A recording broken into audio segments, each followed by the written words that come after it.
With the trade deadline approaching, this six-game homestand was an important one for Robin and his crew before breaking for the Midsummer Classic.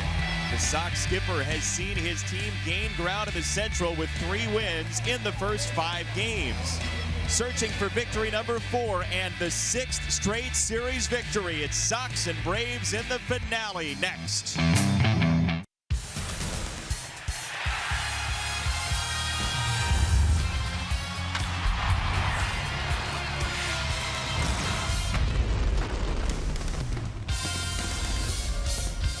Another spectacular day at U.S. Cellular Field. This is game number 3 of 3 between the Sox and the Braves out of the National League East as we head to the All-Star break. Thanks for joining us once again. Jason Benetti, Steve Stone along with you. And the Sox right now are being bolstered by Todd Frazier. He's in the home run derby, and he's at it again. We talked about Todd Frazier and how good he felt in Houston. He said to me that he was starting to feel it, and we've seen that. A couple of home runs in this series, and Todd Frazier is heating up at the right time. 3 for 8. His 2 home runs, 5 driven in. He's got 25 for the season. This one barely making it out, but a 2-run shot made it out by just enough. And the quote by Todd Frazier, you can see it there. And that pretty much sums it up. He feels really good at the plate right now, and hopefully he'll emulate the last 10 games where he hit 342, because Todd hitting the ball out of the ballpark, driving in runs, is essential for this team as they go forward. Well, pitching-wise, we've talked about it this series. The Sox back end of the rotation, 4 and 5, have pitched significantly better recently, and James Shields is a part of that. It's really nice to see James come around and be the guy that's won 130-plus games in the major leagues. And he's done it with a backdoor cutter. He's done it with a good changeup. He's always had that. Last 2 starts, he's been brilliant. The ERA at 2.13. As you can see, James Shields now has regained his confidence. And Mike Fultonevich goes to the mound. Now, he will give up the long ball. As you can see, last start, he gave up 4 of them. His first start of the year against the Mets, he gave up 3 home runs in the first inning he worked. So this is a guy that throws awfully hard at 98 miles an hour. Don't know if he's going to get it over the plate. We do know on a lively day at the ballpark, he's prone to give up home runs, and let's see if the Sox could hit a few today. Ball's really been jumping this series, and in recent homestands, Sox trying to close out the pre-All-Star break festivities with 6 straight series wins. Don't go to bed. Stay with us. We'll clap for you. Frazier and the boys are next.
White Sox baseball on CSN Chicago is brought to you in part by Toyota. Discover more in a Toyota. Visit buyatoyota.com or your local Toyota dealer today. Let's go places. Blue Cross and Blue Shield of Illinois. Through it all. Audi. Truth in engineering. And by Xfinity. Xfinity X1 will change the way you experience TV. Sox are heading into the All-Star break with one more against the Atlanta Braves. And today the Sox got one more All-Star. Everybody's stump speeches went well enough that Jose Quintana has been named to his very first career All-Star game. Todd Frazier will be in the Derby. Chris Sale giving him a big round of applause.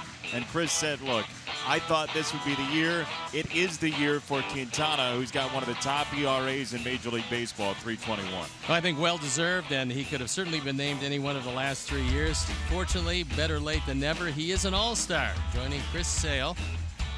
And Todd Frazier will be in the home run hitting contest, so a few guys heading to San Diego to enjoy the Midsummer Classic.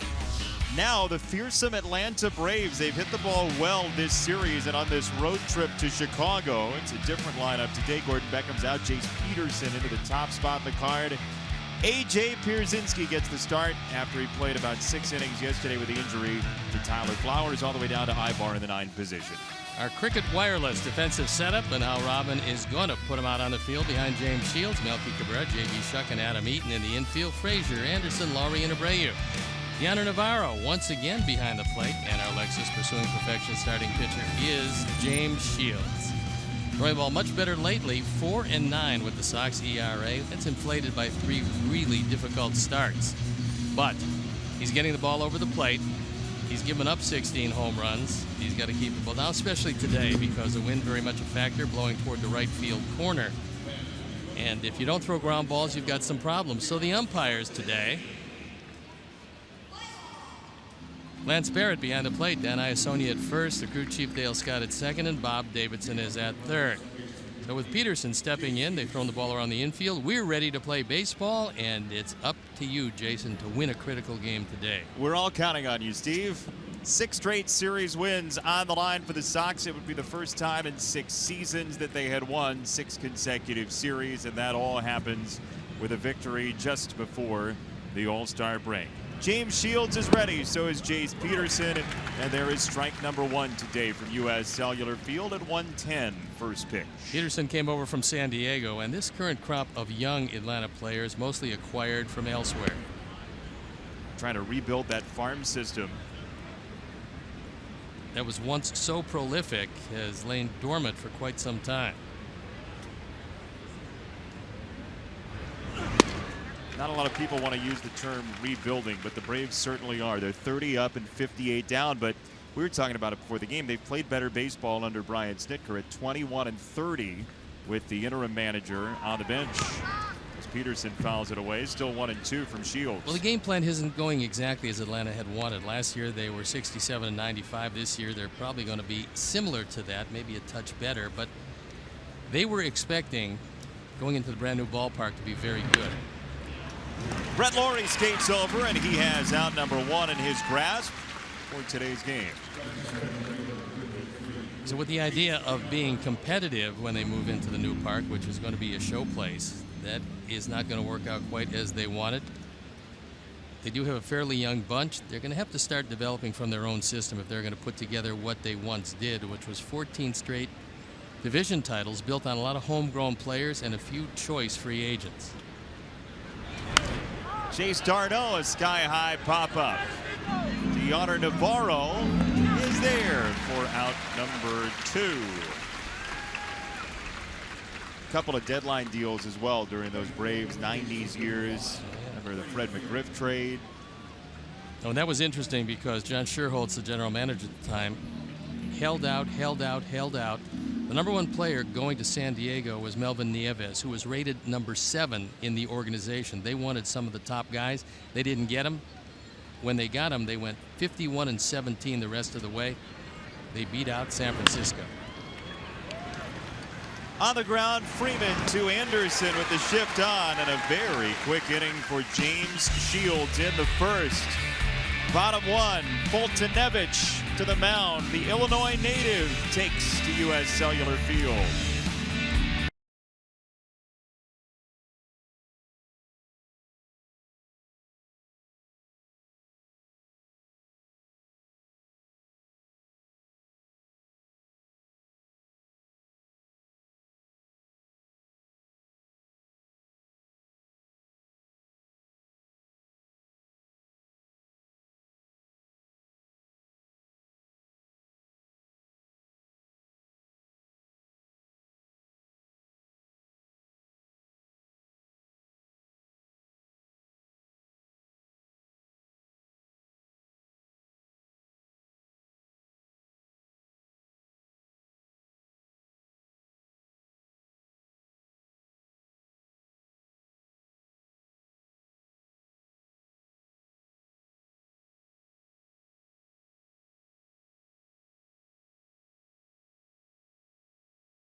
looking for more today. Here's the starting lineup for Robin Ventura in the final game before the All-Star break. Anderson, Eaton, Abreu, Melky Cabrera has been hot against the National League.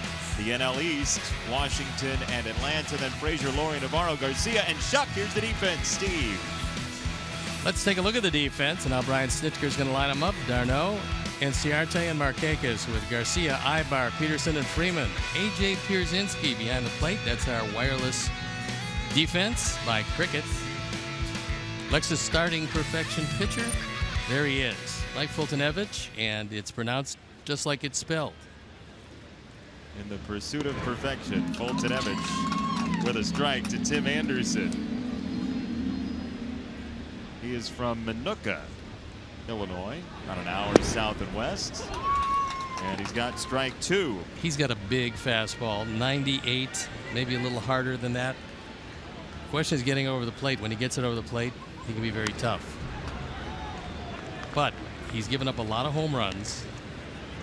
And with 100 people in the stands, a lot of his family and a lot of his friends coming down to see this one, he is truly psyched up. The question is, can he harness it or not? Tim Anderson is up to his old tricks. He's on base yet again. He's 4 for 10 in the series.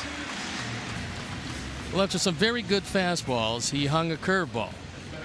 And we'll take another look as Anderson waits on it. As long as it's up there, he'll have no problem with it. Most hitters won't.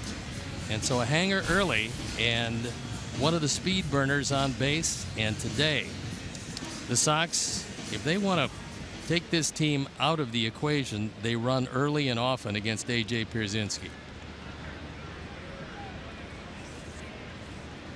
Adam Eaton stands in and takes ball number 1. Yeah, the numbers are not good for A.J. behind the plate, nor Tyler Flowers coming into this series.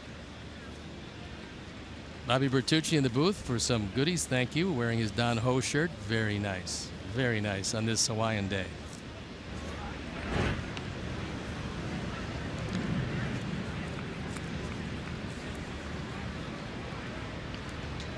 Well, Tim has been willing to go. He's 3 for 3 in steals in his first month in the majors.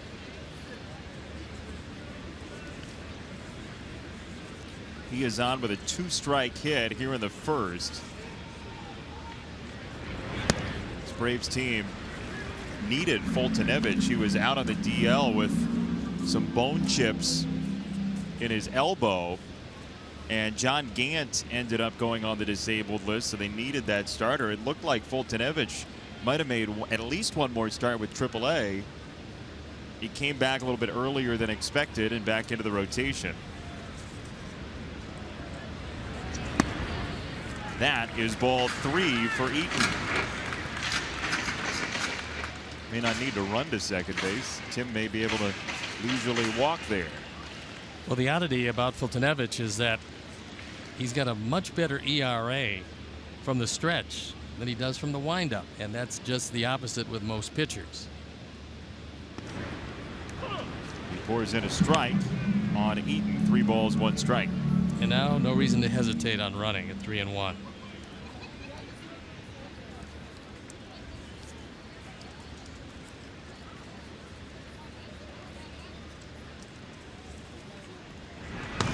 Go to first on Anderson. The Braves have walked 296 batters this year. That's tied for 21st out of 30 in baseball.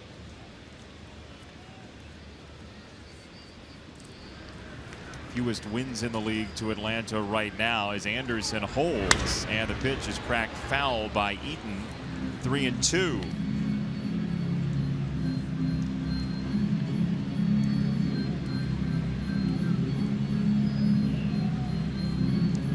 Adam Eaton yesterday 0 for 3, 2 for 7 in the series. He does have a home run that came on Friday, a 5th inning solo shot.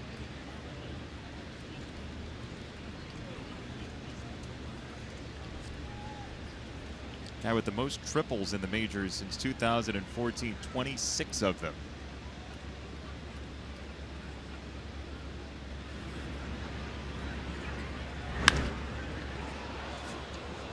Another hard foul ball from Eaton. Outfield shading him toward left center field, as you would expect. If Foltynewicz is going to throw that fastball, it's going to be awfully hard to pull the ball. But there is a lot of room on the right side if he decides to go with a breaking ball or anything off speed. There goes Anderson. It is strike 3, and Tim doesn't even get to slide. He is out at second base. He did not get a good jump, and 2 out.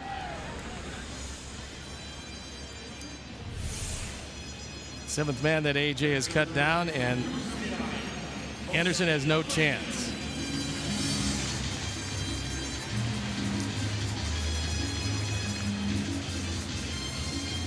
So 2 out bases clear for Jose Abreu.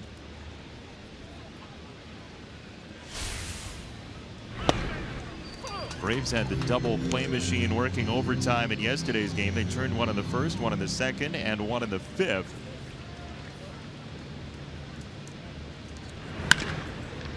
Fouled away by Abreu, 2 strikes.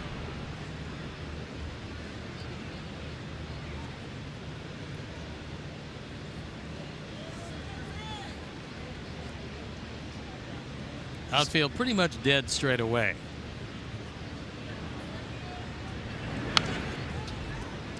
We'll tell you about our picks to click for today, and you can vote for your pick to click now before each game. Visit whitesox.com/pick-to-click.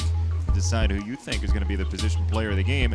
You're 0 for so far, fans. You got Frazier today, Jose Abreu to our crew, Melky to Steve Stone as per normal. And I'll take Tim Anderson, who is 1 for 1. Yeah, but you took that after the hit, I think. And yesterday I did deviate from the oh-so-hot Melky and Todd Frazier. That is your standard deviation. Once a week. Todd treated you very well yesterday. He did. I figure trying to defend his title at the All-Star game in the home run hitting contest, he would want to get that feeling once again. So for the second time in as many days, get the ball out of the ballpark. 1-2 for Abreu. And he goes down swinging against Foltynewicz. Sox get a single, nothing more after 1-0 score.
And enjoy a Miller Lite.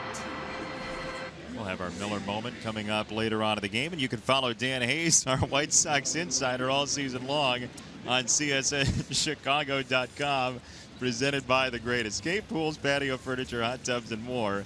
Escape your everyday. Shop The Great Escape. By the way, newsflash, I have located the worksheet. I don't know that I can sit next to Joe Grube anymore. We laugh at the same things, and that's a little scary. It's frightening. Nick Markakis is the batter, and he will not last very long, it seems. J.B. Shuck coming forward, still coming. Out number 1. Best records in Major League Baseball since June the 20th include these here Chicago White Sox, your hometown 9. A game and a half worse than Cleveland for that stretch. Pittsburgh has played well, Houston 2. But the good news here is, I mean, it's a great reaction to the Sox stretch that was came after the 23-10. They go 10-26 and then bounce back. Well, the tail end of the rotation has been a big factor in that. The bullpen, with David Robertson out, at least for yesterday and presumably today, putting together a good run. Here's a long fly ball from Jeff Francoeur, and the Braves once again go long ball for the first run of the game. 3 straight days Atlanta leads 1-0 on a homer. The Braves aren't used to this kind of liveliness in a ballpark because their park at home yields very few home runs. And Francoeur took a rolling breaking ball over the middle of the plate. Our Ford home run replay, that's one of the few curveballs that James Shields has thrown this afternoon, and that one just rolled its way out.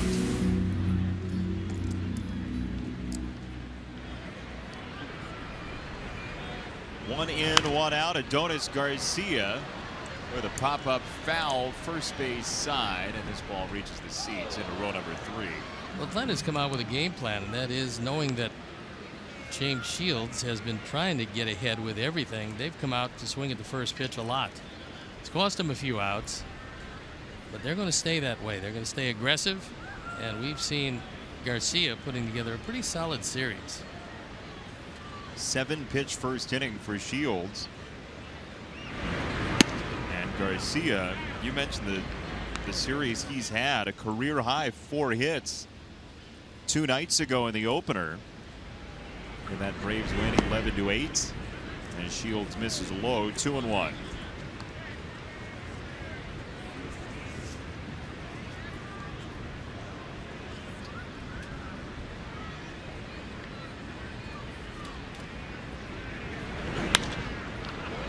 Another fly ball to J.B. Shuck for out number 2.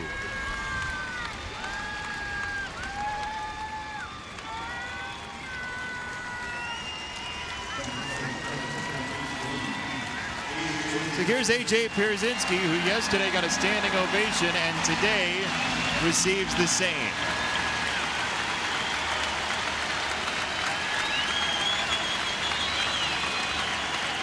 You know, there is a Barrett behind the plate today, but it's Lance Barrett. I don't think A.J. has anything to worry about from Lance. Ball number 1.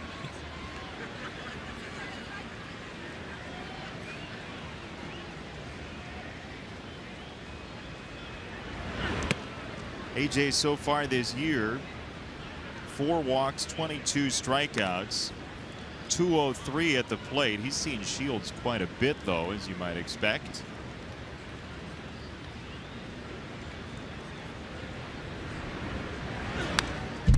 Big rip, 2-1.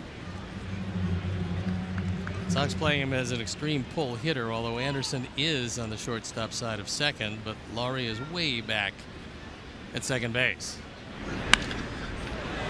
To right field, Adam Eaton rushing on for out number 3. Pierzynski has one taken away by Eaton. 1-0 after 1.5 on the home run from Francoeur.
At the ballpark, patio tickets are all inclusive. With purchase, you receive a game ticket and can enjoy an all-you-can-eat buffet catered by Baseball Buffet, as well as wine and Miller beverages.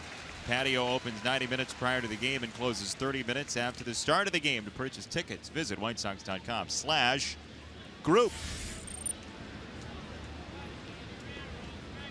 Party going on in the patio right now. Nice day for it. Beautiful day. A little hazy. Don't want to leave your potato salad out in the sun for too long, but A little hazy, but 82 degrees, a little warmer than yesterday, but still pretty much summer resort weather at the ballpark. we gained 5 degrees from yesterday as Melky Cabrera takes ball number 1. Mentioned Mike Foltynewicz, the starting pitcher for Atlanta, is from Minooka here in Illinois, not far away from this ballpark, but he grew up actually a St. Louis Cardinal fan. A number of his family members are Cub fans, though, and so when he faced the Cubs last year at Wrigley Field, he wanted to show his family what he could do to their team. And the Cubs hit him around pretty good, so you have to imagine that in this return home, he might be a little bit extra amped for today's game. Well, he can get it up there triple digits. He's hit 100. He throws a real hard slider at 87 and will throw his changeup at 79, but he doesn't throw a bunch of them. Already seen one slower breaking ball as well. Saw a curveball in that first to go along with a slider. When you're throwing the ball high and away to the left-handers, it means you're flying open and you don't have the weight over the back foot. Left field side, d'Arnaud into foul territory, reaching into the crowd. He's got it.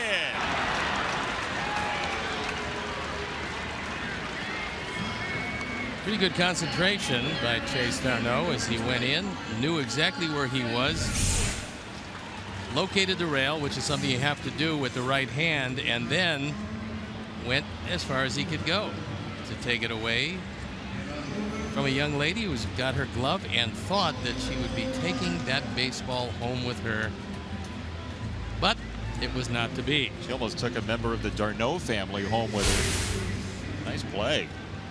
It was a very good play. Did you see the lady the other night tried to catch a foul ball with her tray of food elsewhere in the majors? That usually works out well. Yeah, it turned into a rather dynamic explosion of foodstuffs. Todd Frazier, who's had a really nice July, his best month of the year average-wise so far. We're only 10 days in to July, but Todd's hitting the ball at a greater clip. Fair ball to third. Garcia at the boundary has out number 2.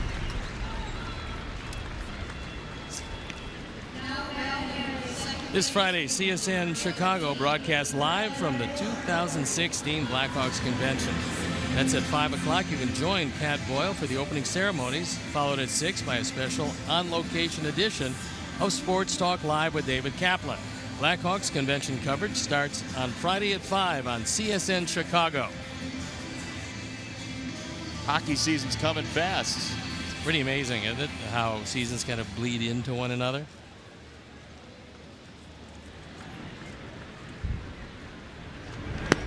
Nobody knows that better than our fearless leader in the truck, Mike Leary, who's taking slap shots during the winter and pot shots at us during the summer.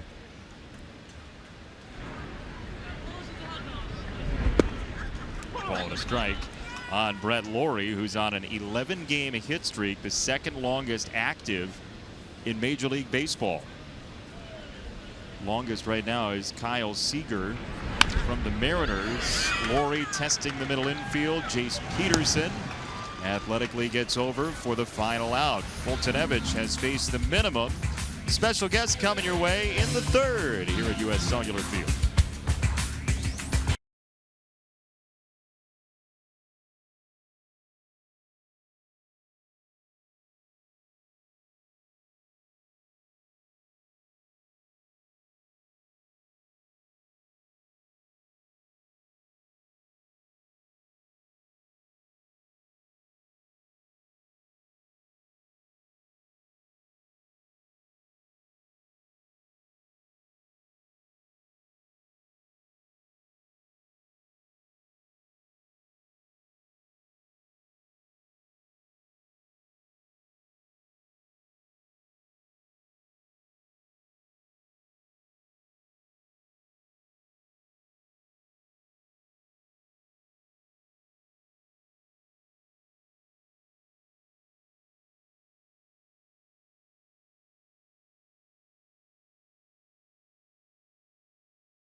Leading 1-0 after 2, but this is not the last game before the Sox return home. There's a big game coming up during the All-Star break, and here's one of the guys going to be involved. Tony Budvitis from the fire department is here. Thanks for joining us. Thank you. Thank you for having us. The annual game between you guys and the police department's coming up, right?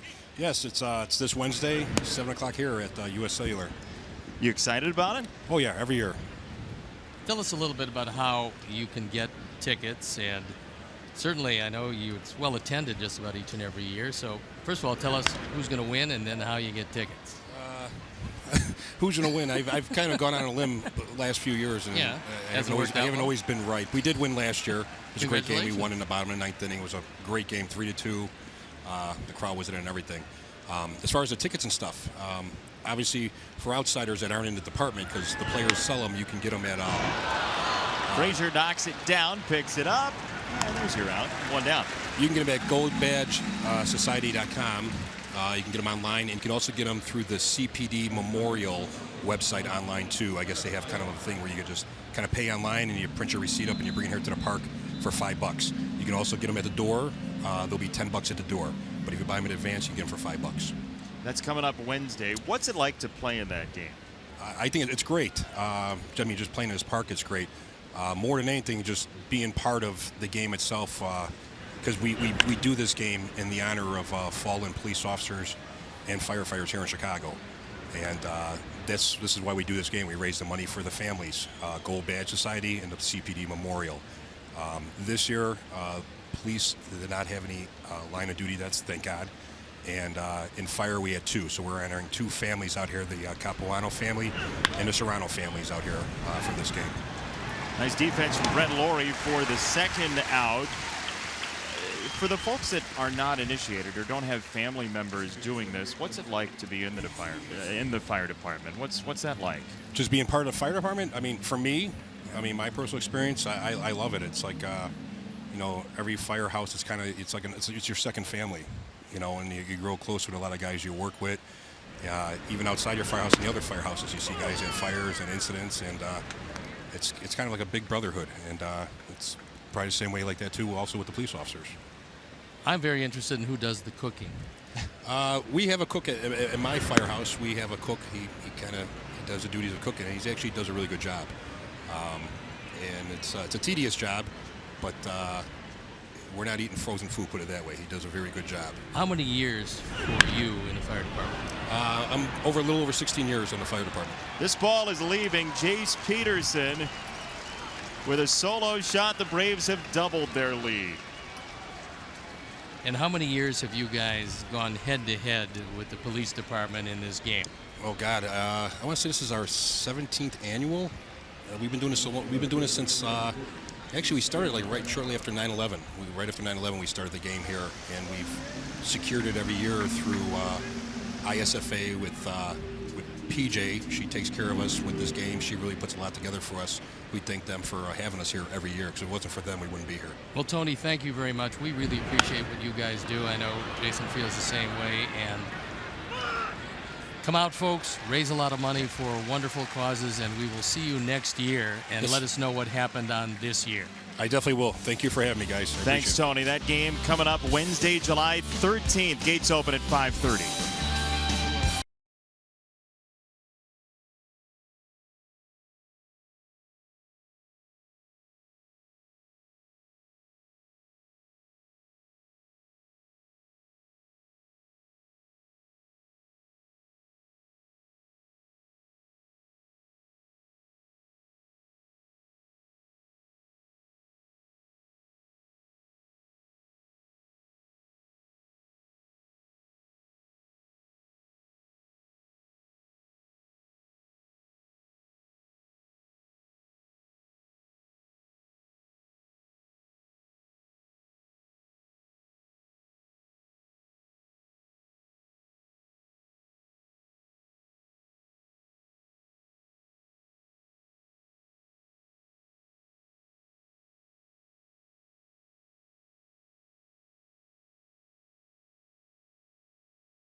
On Oneida Cablevision in Knox County, Illinois. If you'd like to come out and see that game between the fire department and the police department, always fun to watch. It's this Wednesday at 7 p.m. Gates open at 5:30. Parking lots 4:30. Tickets are $5, $10 at the door. Great to have Tony up here in the booth. We missed Eric Diaz this year. Normally he's here representing the police department. I'm sure we will see him next year. We can get reports on just exactly what happened in what's proving to be a thrilling rivalry. Well, I think Eric's just strategizing is what he's doing today. He's getting the guys together and talking about how to pitch some of the boys in the fire department. Oh, when they look over the video, because you know they have that. They'll A lot of video these days. A clearer picture of that. In Civic Pride Baseball. 2 balls and a strike on Navarro from Fultonevich, who's been bankrolled to a 2-0 lead on a couple of home runs from the Atlanta Braves.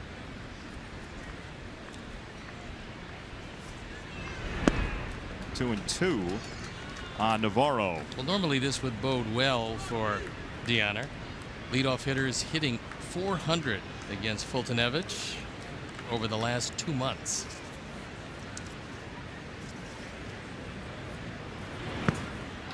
Not this time. Strike 3. Fultonevich, since the leadoff single from Anderson, has retired 6 in a row, and Anderson was wiped out on a strike him out, throw him out double play. That was a good straight change, probably the best that he's thrown this afternoon.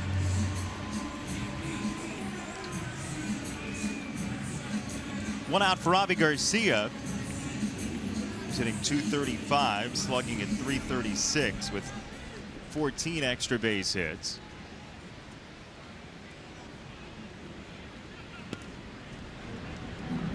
Slider outside, ball no strikes.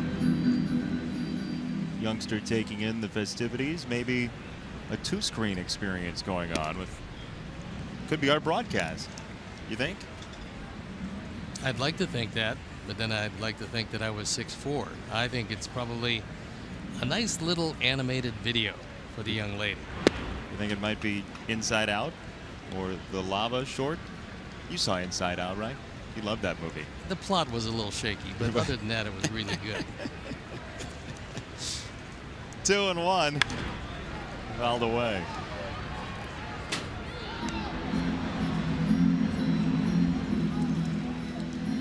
Well, if you didn't hear, the good news before the game is Jose Quintana is an All-Star, just named to the American League All-Star team today. He and Chris Sale will go to represent the White Sox as the count runs full to Avi Garcia. Well, especially historic for Jose because Edgar Renteria and Julio Teheran, the only 2 other Colombian-born players to be selected to the All-Star team. Back-to-back strikeouts for Fultonevich. He has 4 punch-outs and 2 away in this 3rd inning.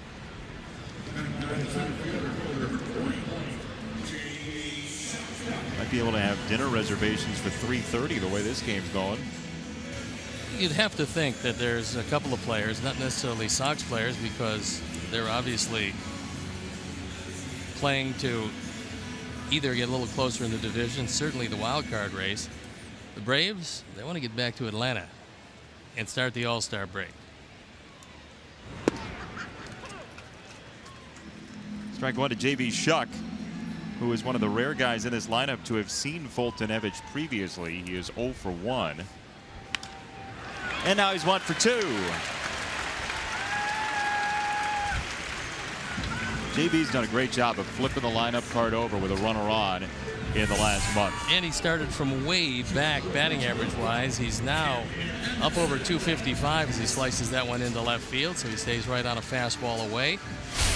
Fultonevich came over from the Houston Astros, and that was part of the price, along with Rio Ruiz and Andrew Thurman for Evan Gattis, who we saw in Houston. Their powerful home run hitter, had a great year last year, and Gattis is starting to put it all together again in Houston. Anderson, the tying run. You know, it's interesting the way things work. Tyler Flowers ends up leaving Atlanta for the first time. The Braves were okay at catcher at that point. Then they trade Gaddis, and now they got Flowers back, and they're more of a veteran catching team in its current state. Tim Anderson, another rocket. Shuck is on the way to third. Runners at the corners. Tim Anderson has yet another multi-hit game. It is number 14. It's really astonishing because you get to the point where once he gets his first hit, you're pretty much assured that he's going to get a second hit and sometimes a third hit. So Anderson, who's starting it off unbelievably well, hitting in excess of 300 in this his first shot in the major leagues, doing just exactly what a lot of people thought he was going to do. And the surprising thing is he's doing it defensively, which some people felt, especially in spring training, that was going to be a trouble spot for him. And not only is he young, but he has not played baseball for that long of a time. I mean, he nearly didn't play baseball his last couple of years in high school. He missed the tryout his junior year. One of his friends essentially went to the coach and said, look, this guy's good. You should give him a tryout. He tried out in a special tryout and then ended up making the team only because the seniors voted him in, Tim Anderson.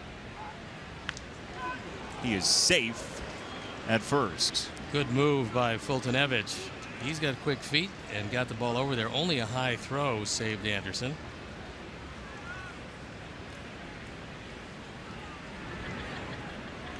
Tim at first, JB Shuck at third. Sox with their first rally of the game, trailing 2-0.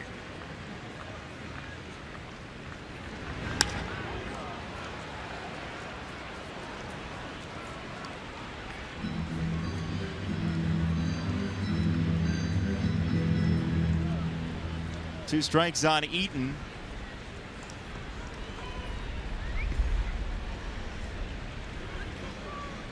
Sox have come back furiously in this series with some big innings after Atlanta has scored early.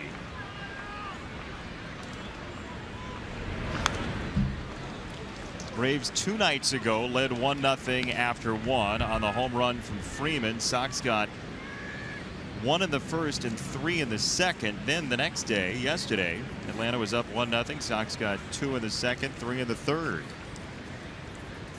Have a look at the two skippers. Got here different ways. Brian Snitker, 40 years in the Brave organization before being named the interim manager. Probably thought he was never going to get his shot. But there he is. Nice to see a guy that's been with the organization, been very loyal, to be rewarded when there was a vacancy. Another foul ball. And regardless of what happens, you would have to absolutely believe that the Braves will always find a place for him. So he's going to be interviewed. There's no doubt about that.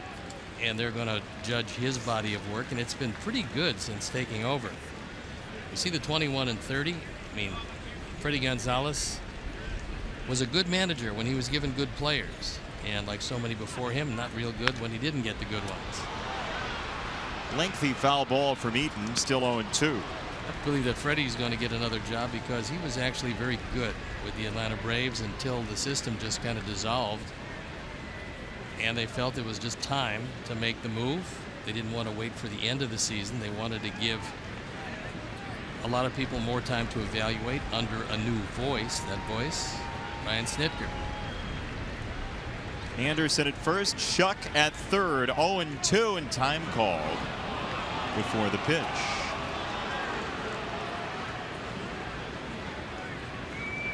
Fans are booing, but I don't know who they're booing.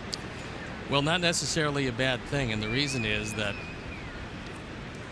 this is the first time they've actually pressured Fultonevich, and sometimes, being a young pitcher, he will get a little excited. When he does that, he tends to throw the ball through the catcher instead of to the catcher. That yields some bad pitches. Left field side for Eaton. Long run for d'Arnaud, but he is there. And the inning's over. Sox strand 2 after 2 hits. It's Atlanta by a pair, a third of the way through.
Tonight, watch contestants test their Chicago sports knowledge on a brand new episode of Beer Money, presented by Coors Light, airing tonight at 7 on CSN Chicago.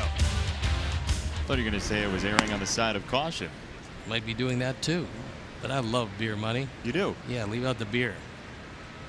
You just take the money. I see. I'll try to get the answers right, though. Freddie Freeman's been swinging a hot bat, and he bounces out here. Abreu to Shields for out number 1. Sox math today is a little bit more difficult.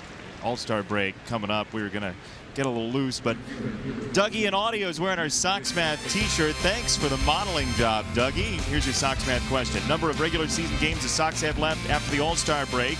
Subtract the day in March on which Rick Hahn was born. Divide Tyler Saladino's career home run total before today. Add the number at which the state which contains the Sox Pioneer League affiliate joined the union. The number of state, that is, where the Sox Pioneer League affiliate was. We gave you a break the last 2 days, but people have said, look, it's too easy. So we're going back and making life a little more difficult on you. It was really easy the last couple of days. So easy. When I'm close to it, or in the neighborhood of it, as I reflect on the answer, I know it's too easy. 2-0 on Markakis. Turns to 3-0. Use the hashtag SoxMath and send in your answers. First correct answer wins a prize off the prize shelf, which includes Steve Stone Altoids today. We have Southpaw glasses, a number of things to offer you that you may win. 3-1 for Markakis. Shields is without a walk or a strikeout through 3 1/3. Markakis is actually swinging a pretty hot bat home run wise. He came into Chicago with one makeup game with the Cubs, and then this series he had 2 home runs. Now he's got 5. Got a ground ball here. Brett Lawrie guzzles it up and throws out Markakis. 2 down. Here's a look at what we've got on the prize shelf for today, including the Sox Rubik's Cube. You can join the Sox Math Book Club with a David Foster Wallace graduation speech from a long time ago. This is the first one with a cover on it. So, I mean, you know, it's a hard cover, which is kind of nice. I see. But you have, what, a full collection of miniature books? I do, yeah. It's nice. We made the Lilliputian book collection into our Sox Math Book Club. And don't forget this. The 5-hour energy? Do not, under any circumstances, forget this. Strike 2. You know, You actually don't need to go grocery shopping anymore. You can just play Sox Math and have everything that you might need sent to your home. We're like Peapod, but with math. And you also have a choice of either cinnamon Altoids or regular. You do? That, yeah, but I will not give up the cinnamon, so you'd have to buy those yourself. But we have the regular ones here. You have the choice of admiring them. 0-2, another ground ball. Frazier, 5-hole, 5-3. 1-2-3 inning for Shields, all in the infield. 2-0 Atlanta after 3.5 today.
Thank you for joining us this All-Star break eve. He's Steve Stone. I'm Jason Benetti. Our entire crew from the Ball Yard today. Thanks for stopping by, and thank you for being such loyal fans during our pre-All-Star break portion of the season. It's been nice getting to know you via Twitter, via Steve's audio tweets. It's been a fun first half, wouldn't you say? It's gotten better lately because the Sox actually putting together a prolonged period of good, solid baseball. It would be just the capper if they can come back, beat Atlanta here to win the sixth straight series before the break. But a few runs have to be scored for that. 2 strikes on Abreu, who struck out in the first.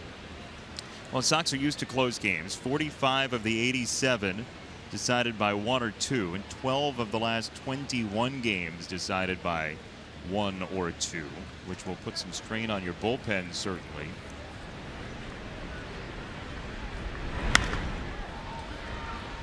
We saw yesterday David Robertson not available for the Sox. He has an upper leg strain and not available today, but no DL time currently for Robertson with the All-Star break forthcoming.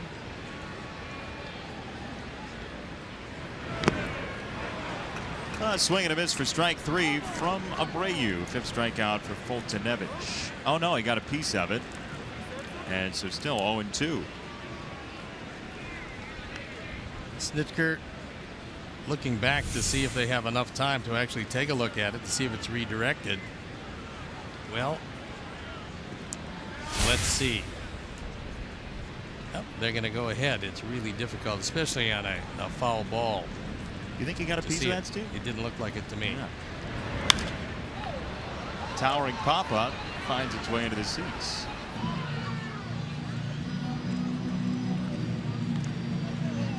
But it's a moot point at this point. A reprieve for Abreu.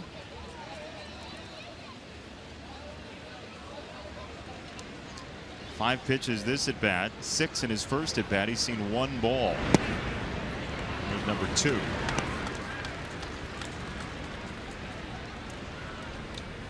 After the break, it's the Angels for 3, the Mariners for 3, then back home with Detroit for 4. Then home and home ball just got away. A.J. Pierzynski whipped it to the mound, and Foltynewicz was not looking for it.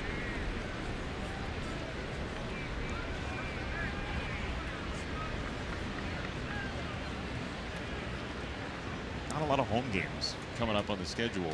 Sox are going to have to play well on the road as Abreu pops it up again, back of home, and out of play. No, the 6 on the road, then nice homestand with Detroit for 4, the Cubs for 2 here, the Cubs for 2 there, which is still home in Chicago. But the 2 road games with the Cubs, and then Minnesota, as well as Detroit. Then only 3 home with Baltimore before going on the road again for a 3-city trip. So a lot of road games right after the break. Smoke foul. Hope everyone's all right down there. You're sitting in back of the dugout. You don't expect a right-hand hitter to hit it there. You expect that from a left-hand hitter. 10th pitch of the at-bat for Abreu. 2-2. He hung one, and Jose hits it to third. Garcia scrambles for it, and he's got in. Oh, no, he was well off the bag when he caught that ball. This has got to be reviewed. Called by Dan Iasonia. Abreu's going to stand there. Daryl Boston pointing to first base.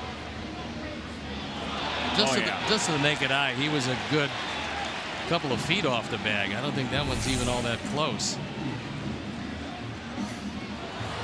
No, his foot was well off the bag, so that's going to be reversed, and that will most likely go as a base hit, pending the ever vigilant eye of Bob Rosenberg. So Abreu looks like he strikes out, stays alive, then is called out at first and will be safe. He better score before he's called out again. Adventuresome at bat. Well, while this review, which clearly will go one direction, happens, what are you doing for the All-Star break? I'm going to head to sunny Scottsdale, Arizona to see my hounds. Yeah. That should be fun. Try to stay in the air conditioning as much as possible, but they're experiencing a cold streak. It's dropped to 109 there today. Oh, congratulations. Thank you. Fire up the kiln. It'll be cooler in there. But as you know, of course, that dry heat is irrelevant. It's just really hot. This review is taking a little bit longer than it should have taken. Yeah, longer than expected. And with scenarios like that, maybe there's an equipment issue. You never know how long it might take to get the equipment fired up and whatever's going on in New York.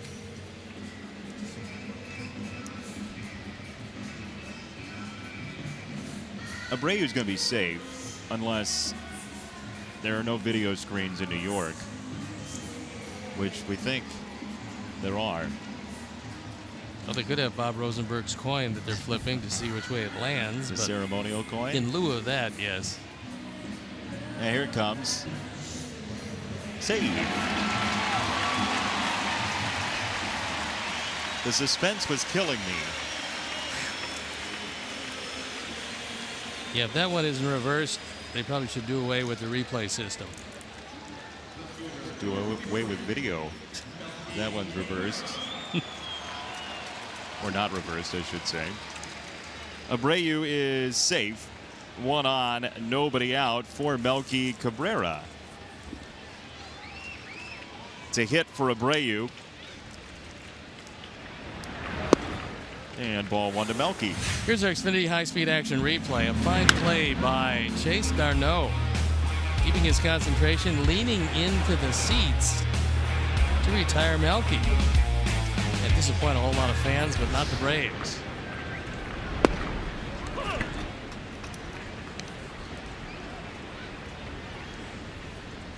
Good utility player whose brother, a major league catcher. Chasing Travis d'Arnaud. In the air, right field, got jammed a little bit. And there is out number 1. in the glove of Markakis. Here's your Sox math answer for today. Sox have 74 games after the All-Star break. Rick Hahn was born March the 20th. That's 54. Divided by the 9 Saladino home runs is 6, plus 41. The Sox Pioneer League affiliate is in Montana, which was the 41st state, just after the Dakotas and just before Washington. 47 is your answer. Congratulations to the Sox guy who was tremendous in social studies class, evidently. Our final Sox math winner before the All-Star break. 1 out, 1 on for Frazier, and he takes ball number 1.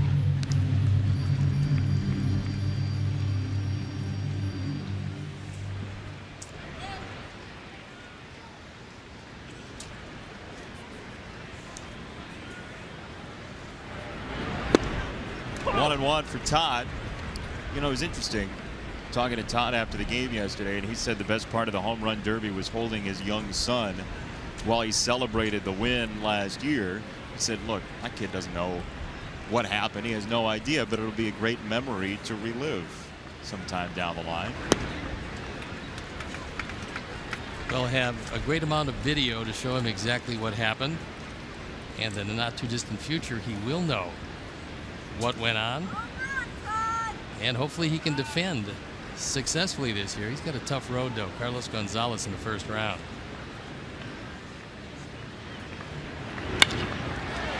In the air, right center field, just right of center, and Ciarte tracks it down, and 2 away in the 4th.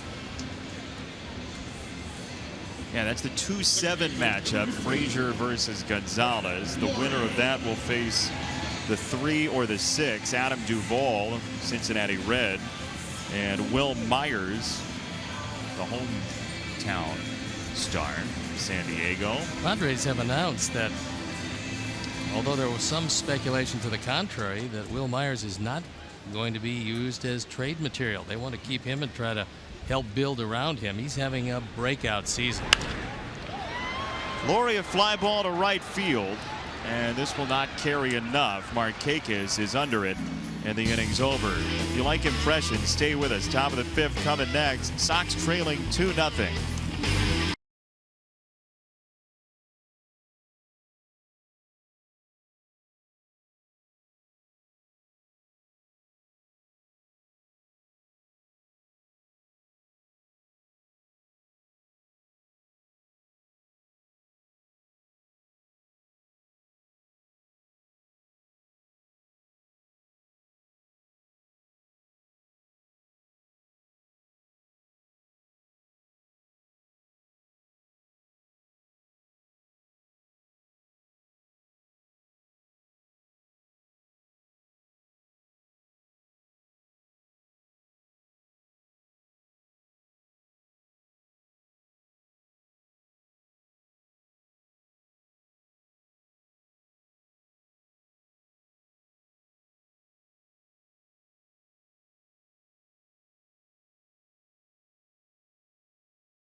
You do a better Trump than I do.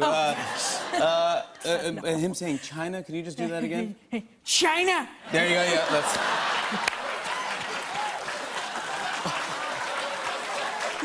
China!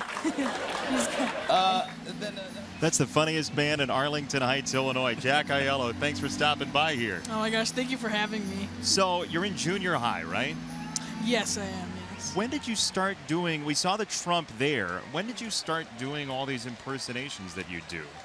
Oh, you know, just by watching all of the debates and the press conferences and all the political rallies, I just picked up a lot of their mannerisms. All right, so we saw a little bit of Trump.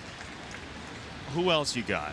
Who do you want to do first? Oh, how about I do John McCain. John McCain. Give us some John McCain. Yeah. Okay.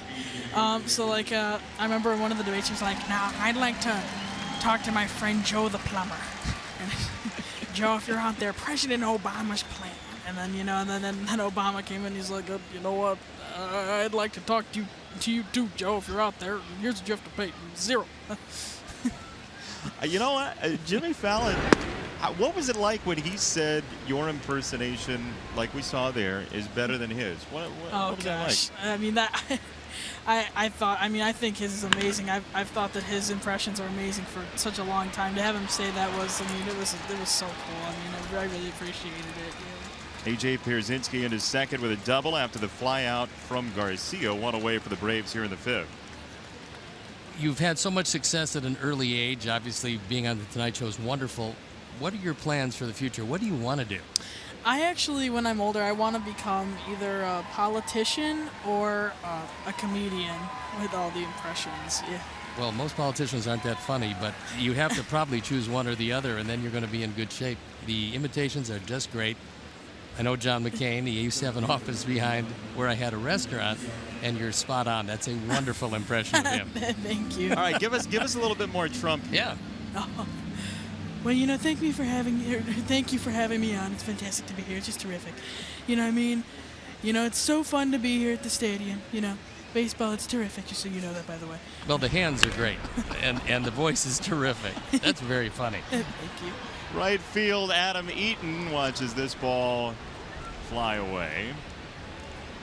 When did you start? When did you first start doing this? What's the first impersonation you can remember doing? Oh, man, the first impersonation that I can remember doing probably was Donald Trump, to be honest. Yeah?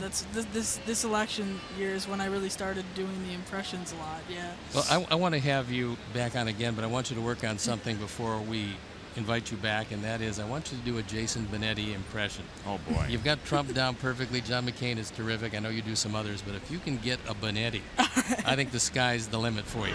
Here's what you need to do. You need to work on your Steve Stone impersonation, and all it is you just make fun of me. That's all you do for your Steve Stone impersonation. You just take shots at me, and then it's perfect. All right? You work on that? Yeah. So you want to be a politician and or a comedian. You ever thought of contacting Al Franken? Because he's done both. No, I never did. No. Saturday Night Live and then into politics. Maybe we can get Al Franken to chat with you. Yeah, he's still doing awesome. that, right? On the politics side? For the time being. So what's it like once you go on the Tonight Show and then you go back to your friends? I mean... Well, I mean, This one gets away into right field. They're going to stop the runner at third, Pierzynski. So Inciarte to first.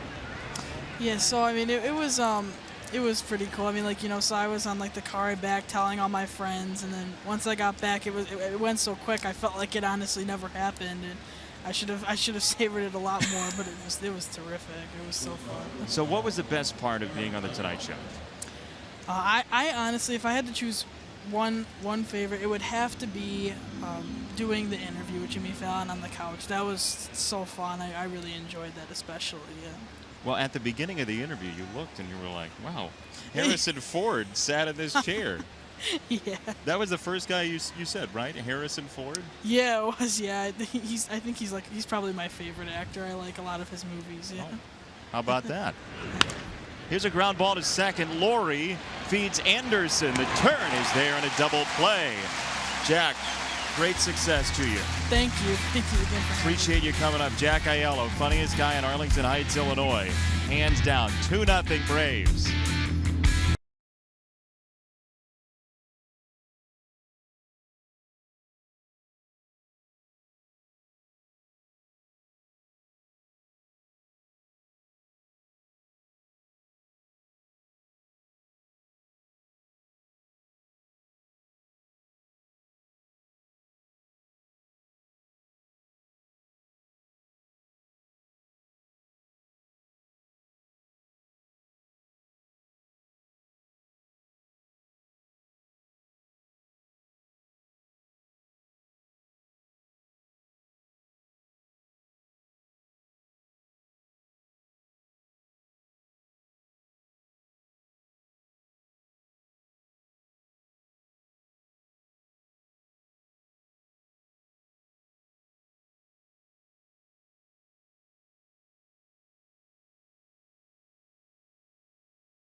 Certainly, as Sox are down 2-0 with a couple of solo homers for the Braves. It's Navarro, Garcia, and Shuck coming up against Illinois native Mike Foltynewicz, who has struck out 4. And his first pitch is low to Navarro.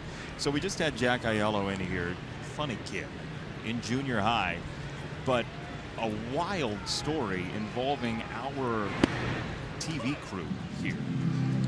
One of our cameramen who's in the booth today, Mike Meyer, was the babysitter for Jack's dad, John, when John was growing up. Well, we just met John, and I can understand that Mike did just a tremendous job of babysitting for him. He's never been the same since, but he did raise a very funny son. John said Jack gets it from his mom, the funny. But I think it was actually Mike who taught the family how to be funny. Really pretty amazing at 14 you're doing some comedy on the Tonight Show. 1 out, Navarro chases, and Garcia coming up. The surprising thing about this performance, and it's been a good one for Mike Foltynewicz, is that he hasn't walked anybody.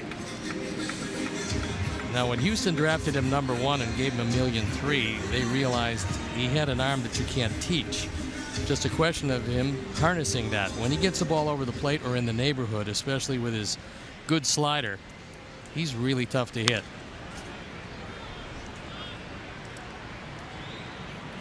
All singles today for the Sox so far. No walks. And the leadoff man on last inning on the Abreu single. That might have been one of those moments when he tried to overthrow the fastball, don't you think? You know what? He just carried it with him, and sometimes pitchers do that. Quickly back home. 1 and 2 on Garcia. If he stays 94-95, he can hit his spots. If he tries to get it up there anywhere from 98 to 100, he has some problems with it. Check swing. He did go. Avi's got to take off, and he bolts. He's going to be safe. Well, Lance Barrett called that one very quickly. And it does go as a wild pitch. It is the 6th strikeout. And we'll take another look at it. AJ does the best he can do on that one because he doesn't try to backhand it. He actually goes with his body, tries to move to his left. But with a breaking ball, when it hits, it's going to bounce back in the other direction. And that one bounds away, and Avi's aboard. Well, Avi's first instinct was, I didn't swing. And then the second instinct was, I got to go. You better run. Yes.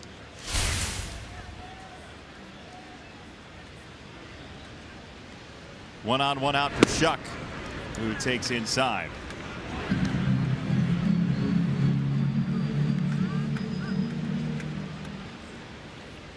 JB up to 259. Become the everyday center fielder for the Sox. 16 out of his last 42 at the plate. And a foul ball sprayed toward first. Well, he's had a couple of difficult years. Last year was a good year for him here in a swing role. But the best part about what happened, and usually when there is an injury, it opens a door to somebody who otherwise wouldn't get a chance. JB would have not been the everyday center fielder on this team as long as Austin Jackson was around. So, going on the DL with knee surgery, JB has a chance to play every day. If it doesn't work out for him here, he is serving notice to a lot of scouts that he's got maybe more talent than they thought he had. Foul ball here, 1 and 2 for Shuck, who's been a very strong 2-strike hitter this year. The league average is 176. JB's at 255 with a slugging percentage well above what you typically see in Major League Baseball. If you don't use the long swing, if you shorten up your swing, a lot of major league hitters are at least capable of those numbers. But JB realized, look, he's not going to hit a whole lot of home runs. So for him to take a big swing with 2 strikes defeats the purpose. His job is to get on base as the 9 hitter with Anderson coming up behind him at the top. Also, when you shorten your swing, you get longer at bats. You make the starting pitcher work harder. You have a tendency, if you put the ball in play, to allow the other team's defense to make a mistake. And that whole idea of a strikeout is the same as a ground ball, whatever the case may be, that's just, with all due respect to the sabermetricians, that's not real good. Put the ball in play. Maybe the other team makes a mistake on it.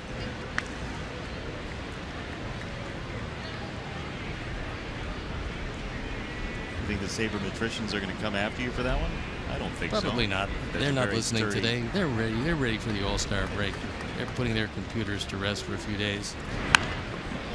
On the ground, shortstop Ibar has 2. So the inning comes to an end, and we'll play the 6th after this. 2-0 Atlanta.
For the strikeout stroke day at U.S. Cellular Field, join the White Sox in their effort to raise awareness of stroke warning signs and the importance of acting FAST. Purchase your tickets today by visiting whitesox.com/strikeoutstroke. Thanks for coming along today. The Braves have 2 solo home runs, one from Jeff Francoeur, one from Jace Peterson. And it's a 2-0 lead for Atlanta as we mosey along to the All-Star break. Jason Benetti, Steve Stone, and everyone else involved with our entire crew. They will strike the truck after the game. And the Sox will be off to Anaheim on Friday after the 4-day All-Star break. Steve, your presence has been requested for the truck strike after the game. You're going to pull some cables? I have to tell you, it was something that I was going to do on my own. So it's a tradition right before the All-Star break. So I suggest that they do wait until I get down there to help them pull the cables. Yeah, and ordinarily, as Mike Meyer would say, I would do it except for a terrible back. Bad shoulders, terrible disposition, and a number of other maladies. The disposition at the forefront, however. 3-2. And grounded foul back of home from Peterson, the former McNeese State football player. Well, I don't know if folks realize this, but our crew is here significantly earlier than we are, and then here much later than we are after the game, pulling cable, getting the booth ready and all that, as this is outside for ball 4 to Peterson. First walk today for Shields, and a hearty thanks to everybody that's worked on our crew this year. This being my first season, you see how hard people work on television here in Chicago, and there are some fantastic people on our crew. It's filled with them, and we thank them for a great first half of the season.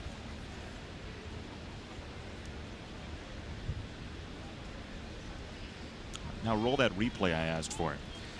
Here's d'Arnaud, who is 0 for 2. And a fly ball right hand side, foul ground, and strike one. Sox goodwill ambassadors are around the ballpark quite typically. And one of them is Mr. Harold Baines, 6-time All-Star himself. 3 straight years, 221 homers with the White Sox, and a tremendous guy to talk baseball with. Original first-round draft pick of the Chicago White Sox. Back in 1977, Harold Baines, first-round pick. I remember One him, overall. I remember him coming to Baltimore as a 17-year-old from the Eastern Shore of Maryland, taking batting practice after he was the first player picked in the country. Paul Molitor, by the way, was the second player picked. Third player picked. And in between, Bill Gullickson. How about that? 1, 2, 3. And I know Joliet. Yep. Bill Gullickson. Yep. Joliet Catholic. Yep.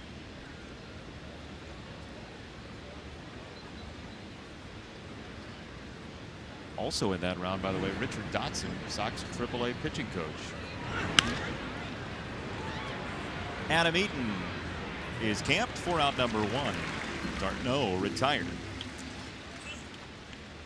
There's a chance that Peterson will be able eventually to steal bases because he has that kind of speed. But right now he doesn't have the technique. He swiped 1, been caught 3 times. And just because you do have good enough speed to steal bases doesn't mean necessarily you're going to be a good base stealer, because it has a whole lot to do with first step acceleration and getting up to top speed with either a crossover step or a slide step. And that's runner preference, what he wants to use.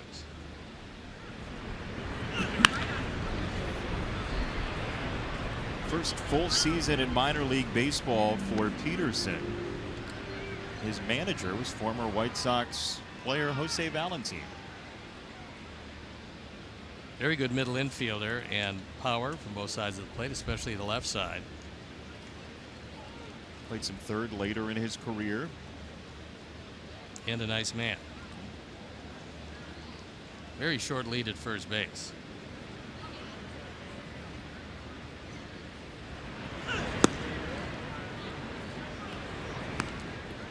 Ball and a strike on Freddie Freeman, who has homered in each of the first 2 games of this series.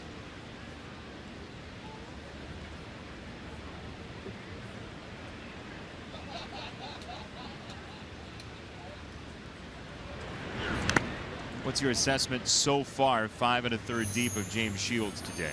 Only 3 hits, 2 solo home runs, and a lot of great pitchers have given up solo home runs. But he's waiting to get a little offense. Performance is good. Just a 1 walk, hasn't struck out anybody.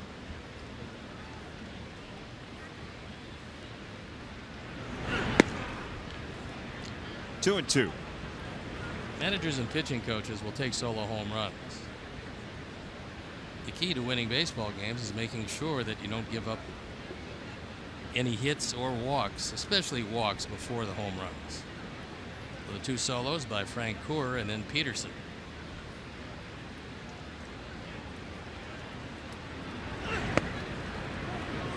Off the plate, 3 and 2. You got to look at Don Cooper, Sox pitching coach, and now he's going to be well invested in that Major League All-Star game. Not that he wouldn't have been hanging on every one of Chris Sale's pitches, but Sale and Quintana now both All-Stars. Which raises the question then, who will pitch for the Sox coming out of the All-Star break? It was scheduled to be Quintana. It'll most likely still be Quintana if he doesn't pitch at all, and that happens sometimes. Last year Chris Sale did not pitch at the All-Star game. So you can't throw everybody, unless of course you are going to go 13-14 innings. Peterson's off, and no stolen base opportunity. It's the second walk of the inning. 2 on, 1 out for Nick Markakis.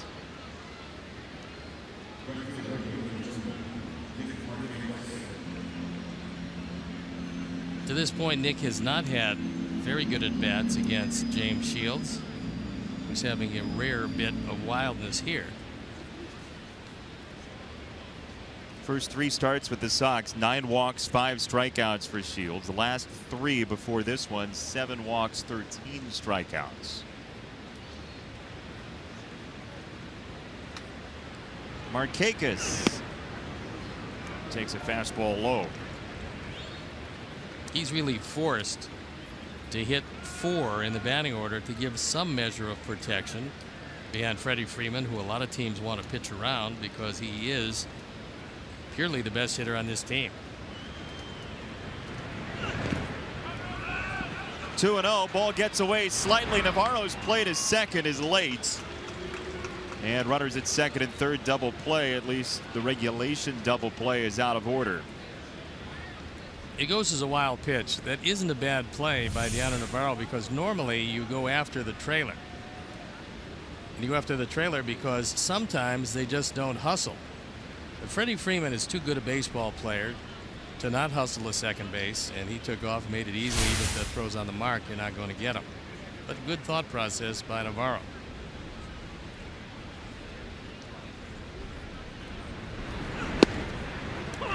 This is the 80th at bat of the career of Nick Markakis against James Shields. They were in division so often. Markakis 23 out of 79 against Shields. Just below 300. Chopper to first. Abreu gets to the bag. Out number 2 as he holds the runners.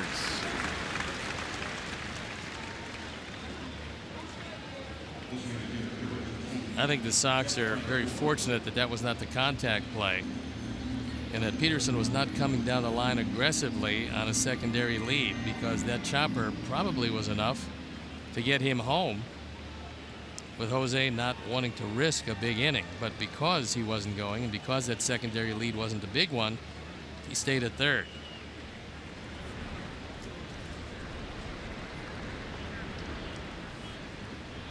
So you're left with 2 on, 2 out. Francoeur at the plate. He has homered today, and he homered yesterday. Adonis Garcia is next. He had 4 hits 2 nights ago, so pick your poison. And Shields pitches ball number 1. Normally, if it stays in the ballpark, the man you're looking at, Jeff Francoeur, is going to be swinging at it. 196 at-bats, 13 walks. He's taken 2, 1-1 on Francoeur.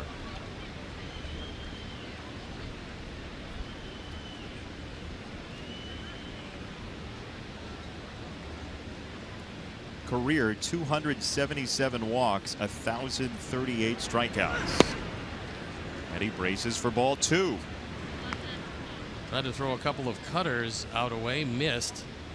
Francoeur surprisingly took a fastball right down the middle for the first strike of the at-bat. 2-1 from Shields.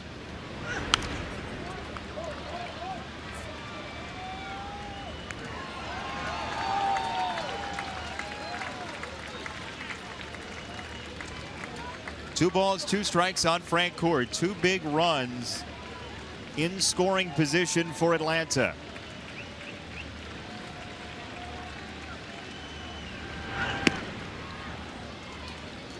Now on 3-2 to Francoeur, what do you throw if you're Shields? His best pitch is a straight change. Although he tried to dot the outside corner with a fastball that time, only to pull it wide. Let's see if that's what Dioner wants. He went with a fastball and buzzed it by him, and a timely first strikeout of the day for Shields. Atlanta Maroons 2. The lead is 2.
take a look this year.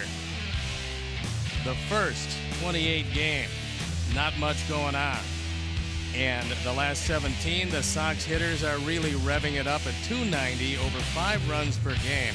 And they've hit 27 home runs, which translates into 10-7 in the last 17 home games. Pretty good. They're going to have to rev it up, as you said, against Mike Foltynewicz, who has thrown very well today, allowing just 4 hits, all singles.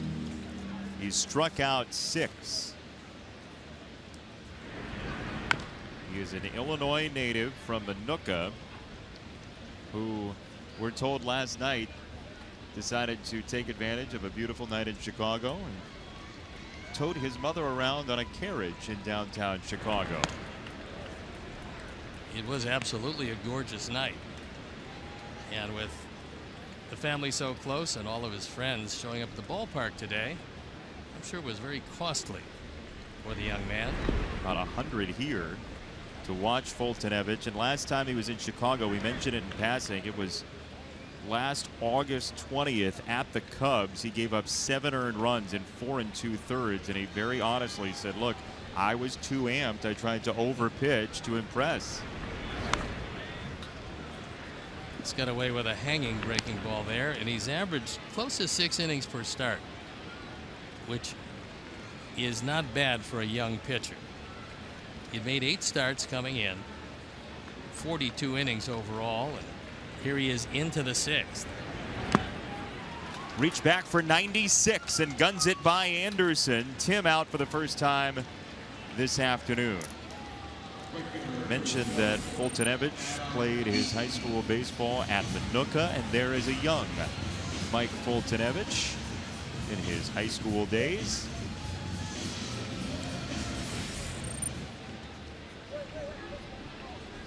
All grown up and in major league colors. He throws strike 1 to Adam Eaton.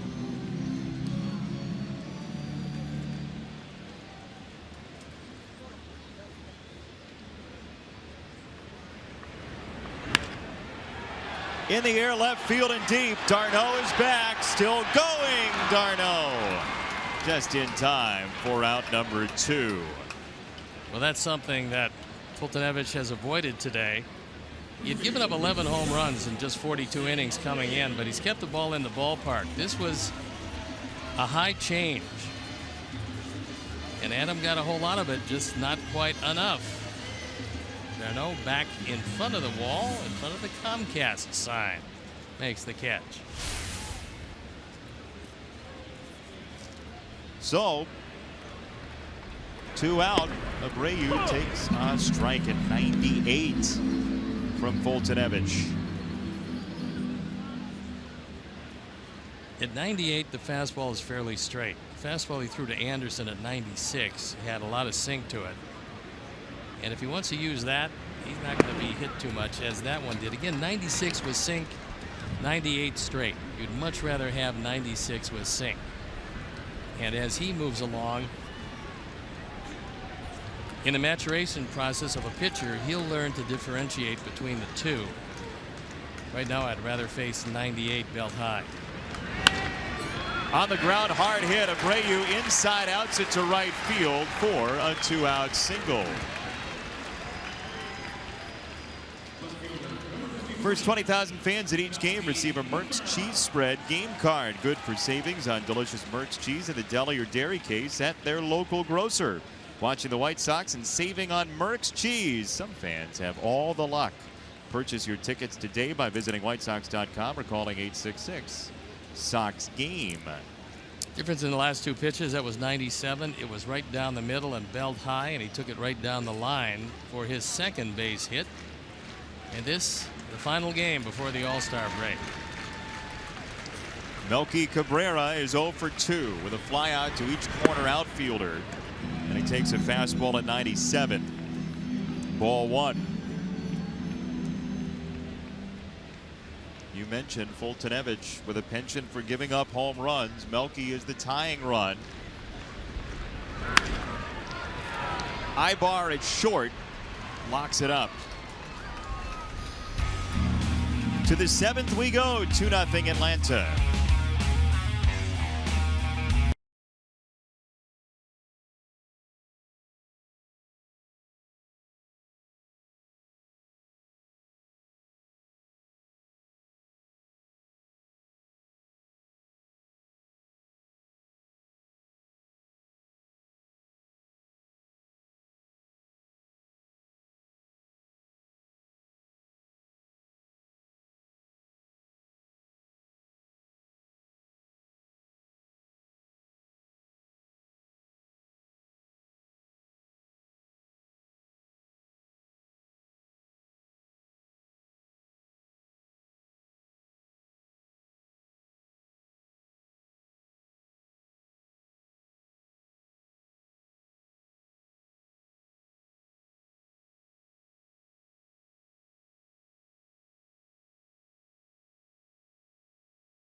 Tigers Saturday, July 23rd at 6:10 p.m. First 20,000 fans get a 1976 navy blue throwback jersey presented by Xfinity.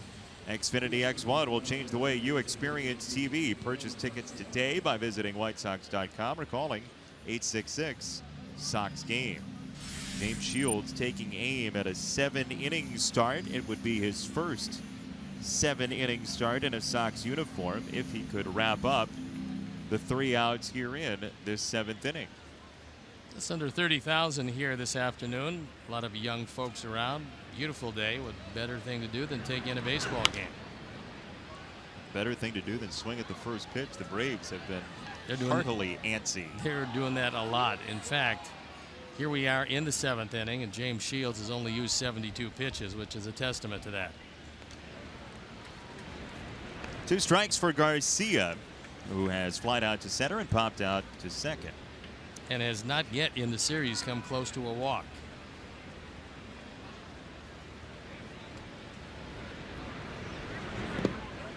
And will not this time around. He thinks about fleeing the scene, now does, and is out.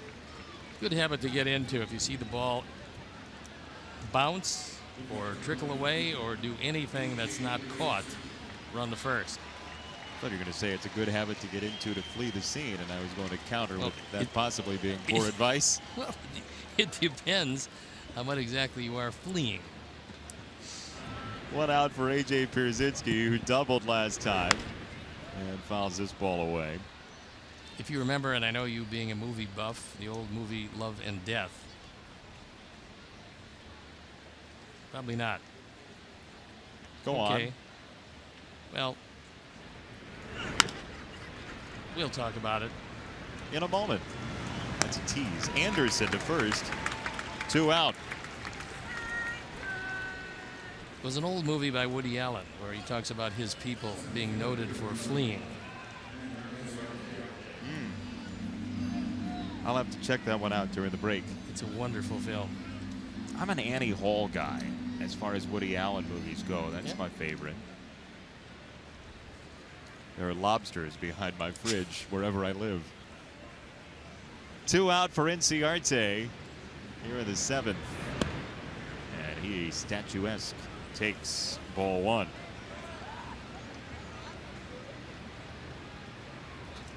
Home run in the 2nd for Francoeur, home run in the 3rd for Peterson, and that's the anatomy of the Atlanta 2-0 lead this afternoon.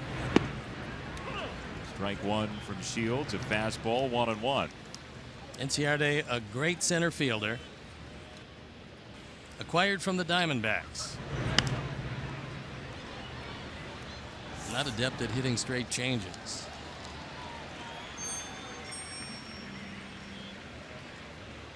Conversation with Navarro for Inciarte. Shields spins it outside, 2-2. Longest start as a White Sox player for James Shields was 2 starts ago, 6 2/3 against the Twins in this very ballpark. 3-2 on Inciarte with Ibar next. Ibar, who has 2 career homers off of Shields, just one of 3 guys that Ibar has more than 1 homer off of. Ibar may not get the chance. Abreu flops. Shields got him. I'm not so sure about that. Hang on for a second as Ryan Snitker wants to take one more look. Inciarte awfully fast.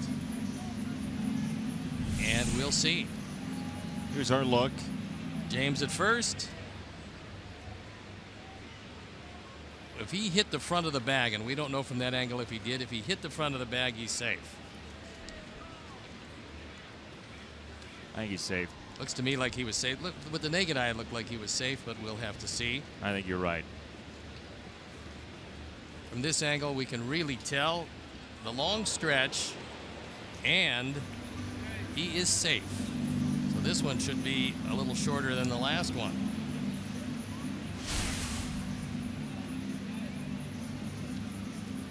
Well, it looks as though Inciarte will not be an inning ender here in the 7th.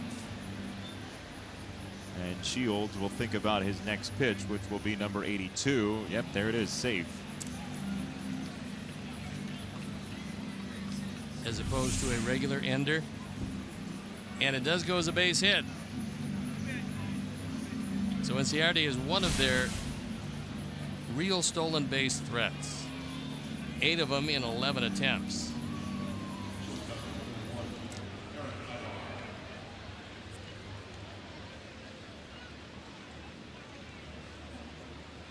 Fourth hit today for Atlanta. Takes a little longer, but is indeed the 4th hit. And it's up to Ibar. You send Inciarte here? The problem is if he gets a good lead, he's going to get picked off. So no, I wouldn't.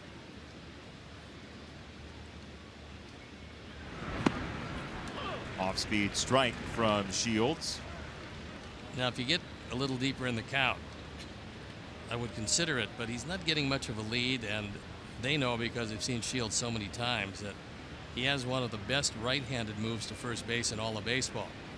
And now the move gets a little bigger for Inciarte. And a little shorter.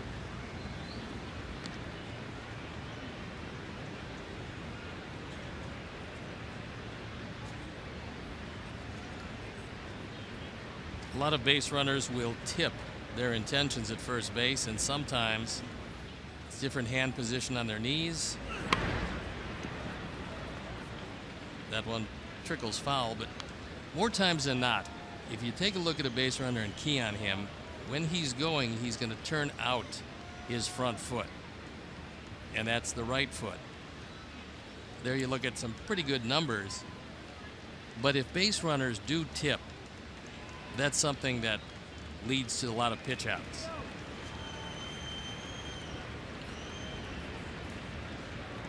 Two strikes for Ibar. There goes Inciarte. It's a ground ball. Laurie to first. And that'll do it. Single off review. Stretch time at U.S. Cellular Field. 2-0 Atlanta.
Brought to you by T-Mobile.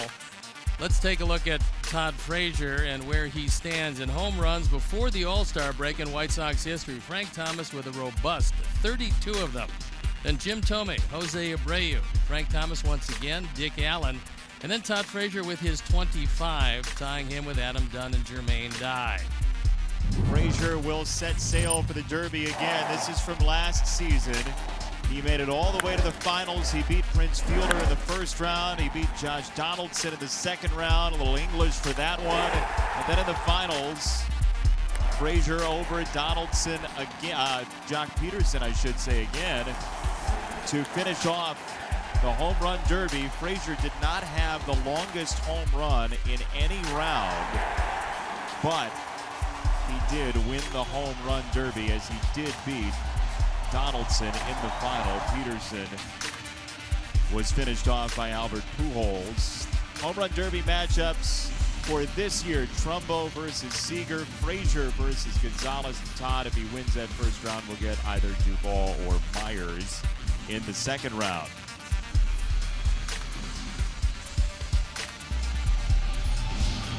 So there's Todd, who is 0 for 2 today with a ground ball and a fly ball. You like the format of head-on-head there instead of just total rounds? Absolutely. Makes it more of a contest, which is what it is, and less where you have to just slug everything, because there are times when if your opponent doesn't have too many home runs and you're getting a chance to look at him first, well, then you're not going to expend a great deal of energy once you beat him, because it's not cumulative home runs. So yeah, I like the head-to-head. I think that's much better, much easier on the guys who are trying to hit home runs. See how it shakes down this year as Frazier got by the 3 big boppers last year: Fielder, Donaldson, and Peterson. It's 2 strikes on Todd. In the bottom of the 7th, Foltynewicz lets her rip and gets rid of Frazier. 3-pitch strikeout to lead off the 7th inning. Every base runner tips, and for all you young pitchers taking a look, watch Enciarte as he leans back to first base with that right knee. He'll lean back and then he'll put his weight on the right knee, and he does that right there. It's a subtle shift, but it's a shift that shows he's going to run, and if a pitcher sees that, the move is to first base and you can pick him off. Now you got to be very attentive, because these moves are not all that overt. They're very subtle, but if you know what to look for, they will tip you off one way or the other, and that's what video is all about, and that's what being observant is all about. Ball and a strike on Laurie as Atlanta's bullpen is up.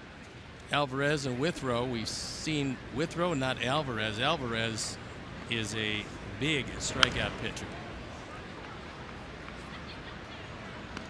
In fact, I think that might be understating the case, because when you have 22 strikeouts in 9 2/3 with an ERA of .93, that is a big strikeout pitcher.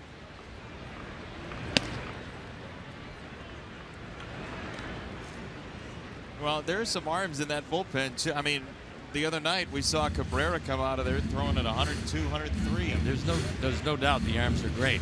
With Cabrera, he gave up 3 singles because he didn't throw anything but a fastball, and even at 102, it's not fast enough to get straight.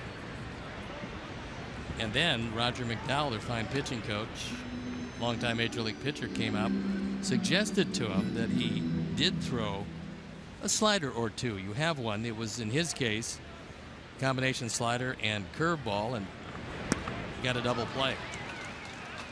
Speaking of breaking stuff, down goes Laurie. 2 strikeouts for Foltynewicz in the inning. He's got 9 for the day. Well, that's a career high, and you've got to love his stuff. I mean, the guy's drafted #1 for a reason, especially a right-hander. Right-handers drafted #1, and why especially a right-hander over a left-hander? Because there are so many more right-handers than left-handers. So when they're drafted #1, you love to see the arm of Foltynewicz, and then everybody feels they can work with it. I know Houston felt that way. That's why they gave him $1.3 million. And it could very well be that on the trade for Evan Gattis, Atlanta eventually will be the beneficiaries of that deal as Zach Duke loosens in the pen.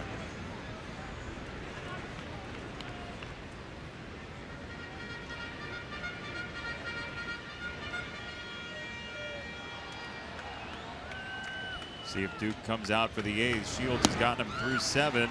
So has Fultonevich. 7 shutout innings for the local guy. 2-0 Atlanta to the 8th.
Sox MasterCard debit card only available at your local Wintrust Community Bank. Go to wintrust.com/Sox to learn more. Wintrust Community Bank, member FDIC. 2-0 Atlanta the lead. Top of the card coming against James Shields here in inning number 8. Let me clarify. I kind of talked to you in circles on the Derby from last year. Let me clarify that. Todd Frazier beat Prince Fielder, Josh Donaldson, then Jock Peterson, not the reverse of that. So there you go. Wasn't Prince Fielder the defending champion? As I recall, yeah. Well, Todd got every round by 1 home run. That's all you need. Last year. That and love. Peterson. Strike 1.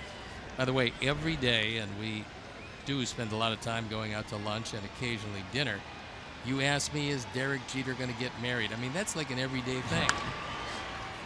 Fly ball center and down for a hit for Peterson.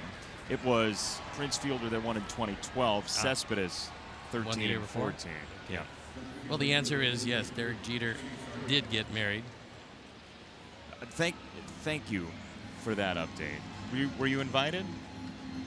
You know what? I certainly was. I had to turn it down respectfully because of the obligations that I have here. You did. Yeah.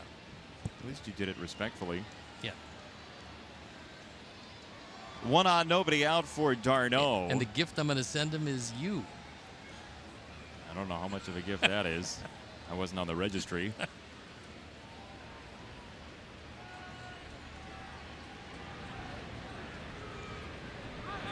Runners off. d'Arnaud laces it. Anderson up the ladder. Oh, Tim, my goodness gracious. Just like he's clearing a rebound. He went up, and then no reason to even throw the ball when the man is standing right in front of you. So you just tag him. That's that. And James Shields, one of the happier men around. That ball may be a few inches taller. Anderson doesn't get to it. You saw the basketball in his past. The baseball, of course, all engines full ahead for it.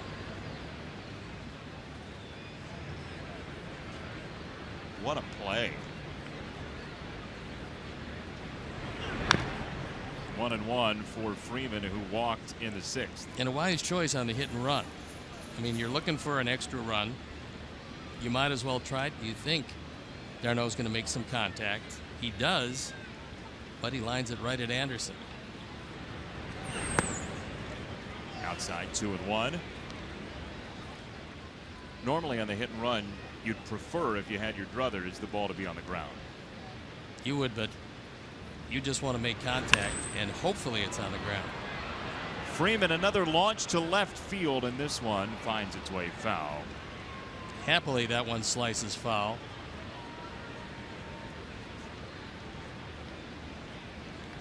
Matt Albers has joined Zach Duke.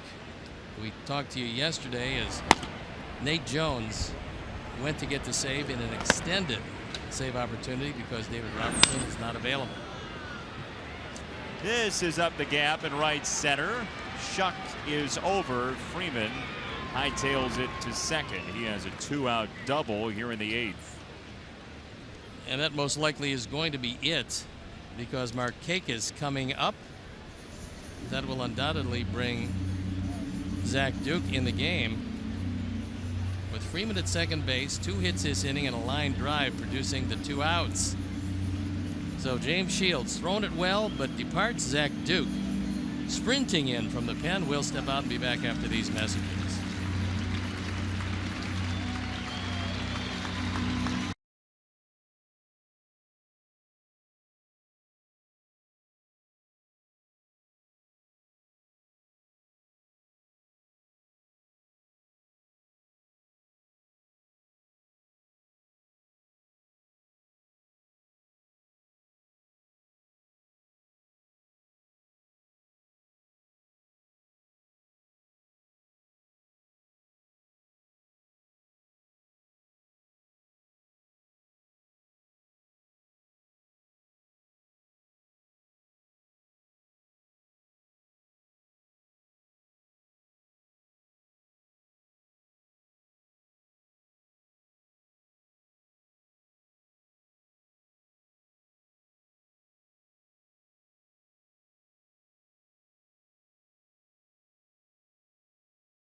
Are open to boys and girls ages 5 to 12 and are in over 50 communities. Learn to play the right way straight from the pros. Call 630-PLAY-BALL or visit BullsSoxAcademy.com to find a camp near you. Time now for the Midas Tire and Auto Service Experts call to the pen, and it is Zach Duke on for the 45th time. 2-0, a fine ERA of 2.61. Looking in at Nick Markakis with Jeff Francoeur in the on-deck circle. Markakis, a .233 hitter against lefties, .269 when play began today against righties, and he is going to be out against the lefty. Duke, 1 pitch, 1 out. See you later. Bottom 8 just around the corner. Sox need a pair to tie.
And Sox trying to mount to come back against the Braves bullpen. Chris Withrow comes in the ball game on for the 31st time, 2-0, 20 strikeouts and 24 2/3. We saw him in the opener of the series on Friday night. He went an inning and 2/3 of perfect baseball, striking out 1. Off of elbow surgery in 2014. Traded over to Atlanta from the Dodgers. He faces Garcia, and he throws a swinging strike 1.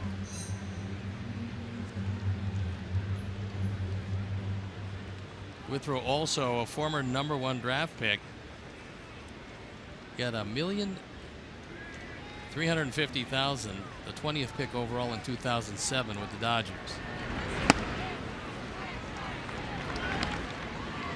Came over to the Braves with Juan Uribe for a number of players, including Alberto Callaspo and Juan Jaime.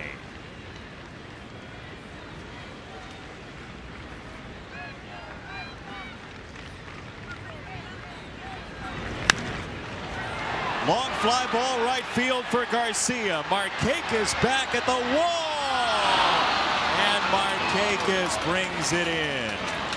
Well, he reached up, and it looked like that ball was going to go out of the ballpark. Nick decided he didn't have to jump. That one came an eyelash from leaving the yard.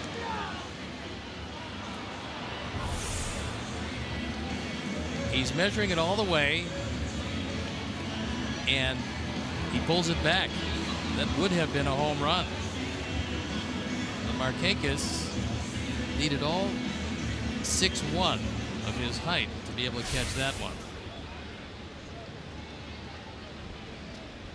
A distant out #1, and here is Shuck against Withrow for a ground ball back to the origin.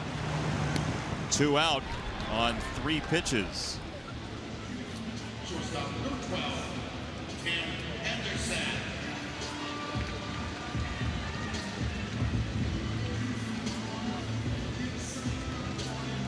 So 2 down for Anderson, who's 2 for 3.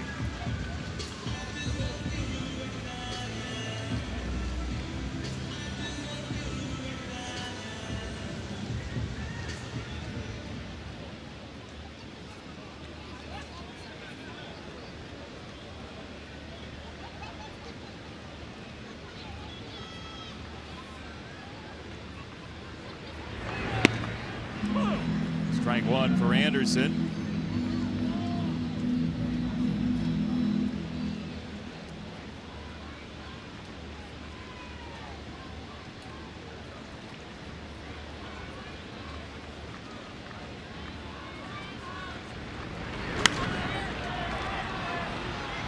Second base, Peterson waves for it and got it. Quick inning for Withrow.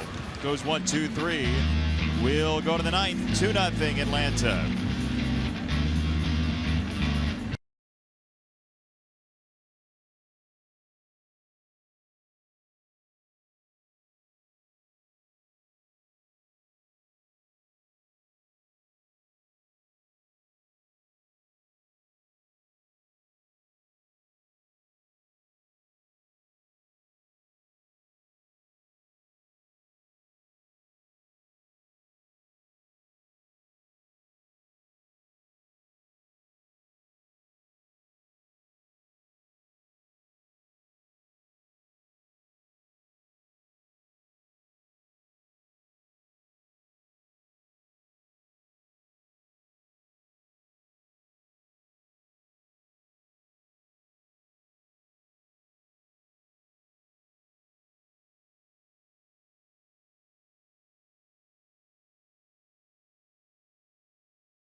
By Travel Wisconsin.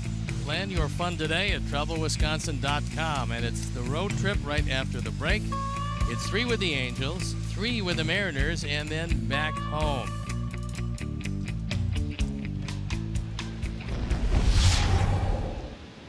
And Matt Albers comes into the ball game on for the 39th time. His ERA up over 5, a 2-4 record. And he will face 5, 6, and 7 for Atlanta. Francoeur, Garcia, and Pierzynski here in the 9th after a 6-pitch 8th inning for Chris Withrow. Sizable cut by Francoeur.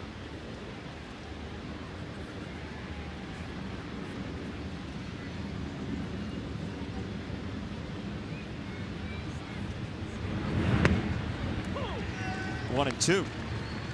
Sox in the bottom of the 9th will have Eaton, Abreu, and Cabrera trying to get to this Braves bullpen.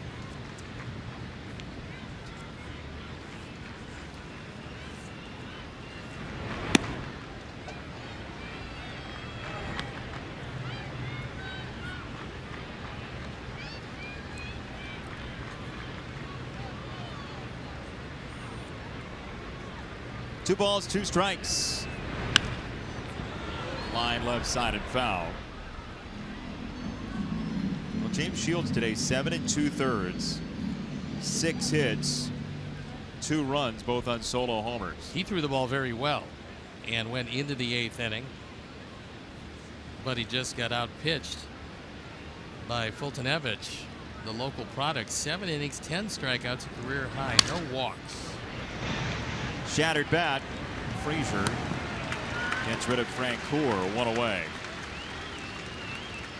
Hey, Sox fans, you win with Papa John's Pizza all season long. The day after the Sox win, you get 50% off your entire online order of regular menu priced items only at papajohns.com when you use promo code SOXWIN at participating Papa John's locations. Better ingredients, better pizza. Papa John's. I think if James Shields keeps it right there, exactly how he threw it today, he's going to win a whole lot of games after the All-Star break. As you give up 2 in 7 2/3, you usually are going to win those, especially in the American League, but not so today. Doesn't preclude a comeback, but just no runs while he was in there. 1 strike to Garcia, who's 0 for 3. For you, what led him to be able to do 7 2/3 worth today? A minimum of pitches. Now, he did walk the 2 guys in the 6th, but overall, he kept it down to a minimum. There was a lot of first pitch swinging by the Braves. I mean, they were very aggressive. Scouting report on James Shields undoubtedly was he is making a concerted effort to get ahead. So rather than take strike 1, they went out, swung at the first pitch. If not, they swung at the second pitch. They got a lot of aggressive young hitters, and that kept the pitches to a minimum, allowing him to go into and almost out of the 8th inning, but for the double by Freeman.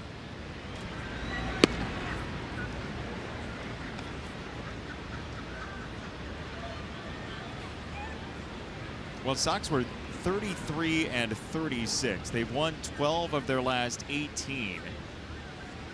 And the good news on the scoreboard so far today is that Cleveland's trailing by 4 in the 8th against the Yankees. That's 11-7. Meantime, the Tigers have lost today 6-1 to Toronto, one of the hottest teams in baseball, the Blue Jays. Yeah, this is not the time you want to face that offense. The Blue Jays starting to heat it up. Just outside, ball 4 for Garcia, his 10th walk of the year. First walk of the series. And here comes Robin. So Robin has made the call to the pen. As A.J. Pierzynski due up, Matt Albers will leave the ball game. And as he departs and Jennings comes in, we'll depart and be back after this.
2 back. The Home Run Derby, July 11th, 7 p.m. Central. And the very next night, don't miss baseball's biggest stars at the 87th All-Star Game, July 12th.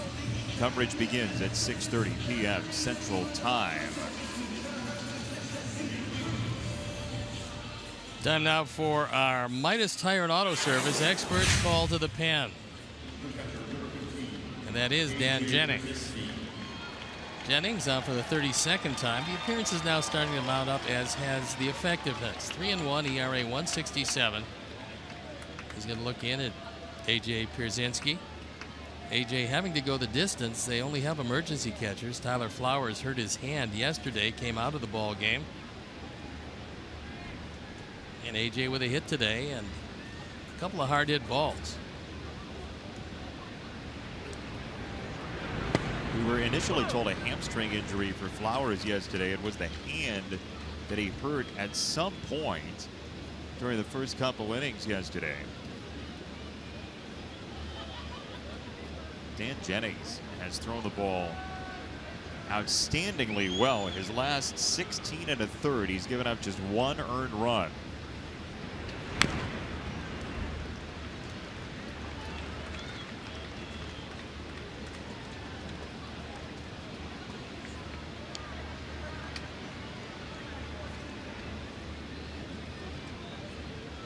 Two strikes from Jennings to Pierzynski. Ender Inciarte, left-hander on deck. The Braves do have 3 right-handers on the bench. Flowers is one of those, however. Ground ball right side. Laurie takes the lead out. Score at 4-6. Pierzynski is the new base runner. And 2 down for Inciarte. Brian Snitker is looking back. He wants to take another look at that play at second base before he sends up Inciarte. He doesn't want to lose his defense, so he's going to go lefty to lefty, and now he says, play on. That was the international sign for forget about it. He is out at second. So Inciarte, who singled to first base in the 7th on a play that was reviewed, initially called out, overturned to safe.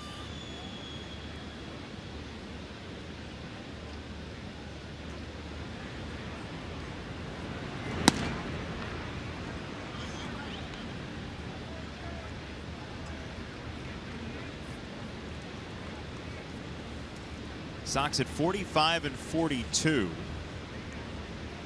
Entering play today, 3.5 back of the wild card. Boston and Toronto are tied for those 2 wild card spots at the front of the line. Sox are done with those 2 teams for the year.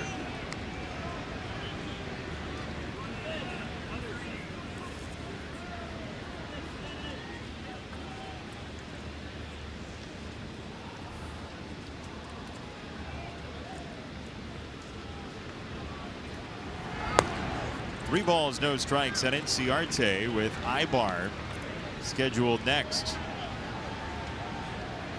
All-Star break on the way. That's a 4-day respite from baseball for most of the Sox. Then off to Anaheim and Seattle to start a 6-game road trip before coming back home to face the Tigers for 4 and the Cubs for 2.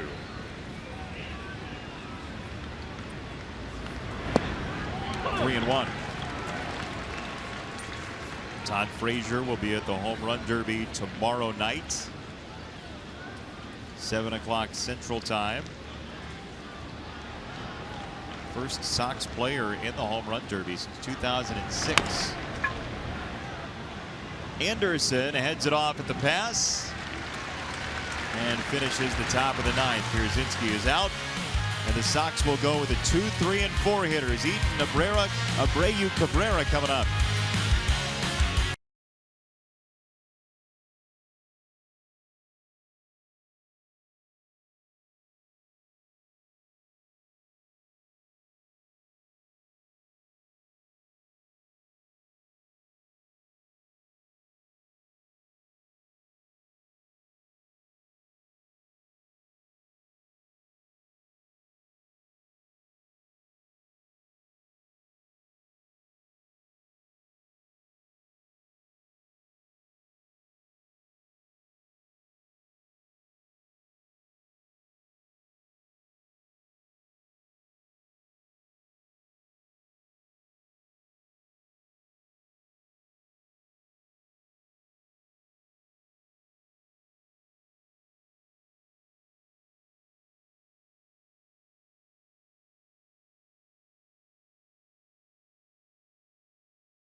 and here's our Miller moment.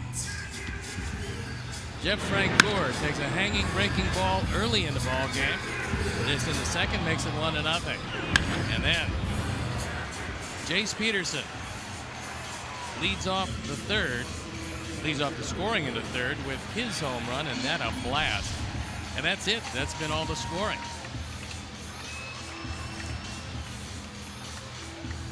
So a new pitcher coming in the ball game. It is Jim Johnson. I'm happy to see Withrow out and Johnson in, although he's a veteran closer. His stuff these days a little short. 1 for 3 in save opportunities. Used to have a great sinker. Now, not quite as much as it once was. Jim Johnson, born in Johnson City, New York. Throws strike number 1 to Adam Eaton. There was a time in his career where you just could barely hit the ball in the air against him. That sinker was that good.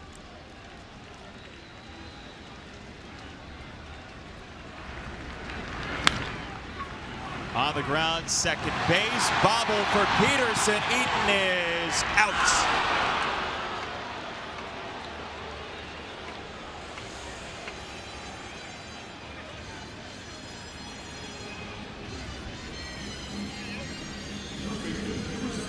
We're going to look at the replay. It looked like he got him by a half step. At least real time.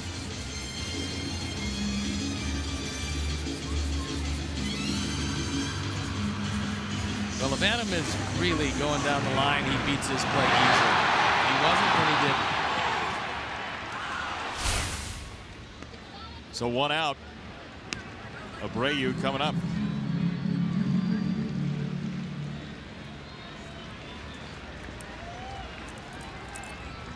Jose 2 for 3, 5 out of 10 in this series. There was 2 back-to-back years with Baltimore where Johnson saved 51 and 50.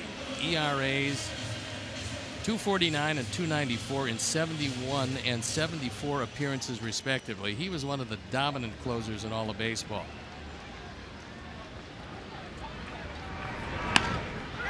Abreu volleys a single to right, and the Sox have the tying run coming up with Melky Cabrera.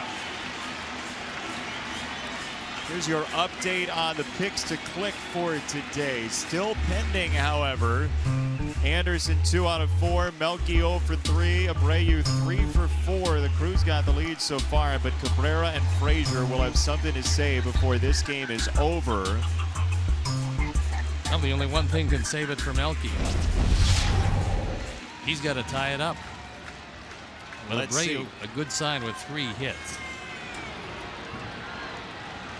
Melky 5 hits in this series. He's 0 for 3 today, and that's called strike 1. Wow, that ball was well off the outside corner, and Lance Barrett's done a nice job behind the plate. That ball a bit wide.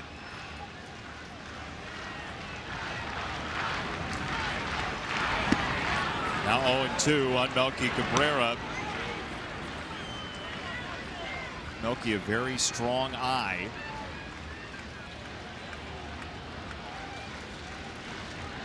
Johnson's only given up 2 home runs this year in 30 appearances. 0-2. Ground ball left side. Ibar. Second for 1. Double play. Game over. Rally thwarted. Atlanta wins the series. Sox drop a series for the first time in their last 6 in their shutout going into the All-Star break. It's been a pretty good run. Unfortunately, today's game, you don't score, you don't win. A disappointing 9th inning, and the Sox will go into the All-Star break with a whole lot of momentum. They played good, solid baseball heading into the break, and it's off to the West Coast after the All-Star break, but have a very happy few days off. Enjoy it, and all of you enjoy the All-Star game on Tuesday. You too, Steve. Enjoy it. Thanks. See you soon, all right? Yeah. Sox do go into the All-Star break with an over 500 record for the first time since 2012. They lose today 2-0. For our producer Mike Leary, director Todd Benjaminson, associate producer Dave Ross, tech manager Mark Harper, and the executive producer Jim Corno Jr. He's Steve Stone. I'm Jay.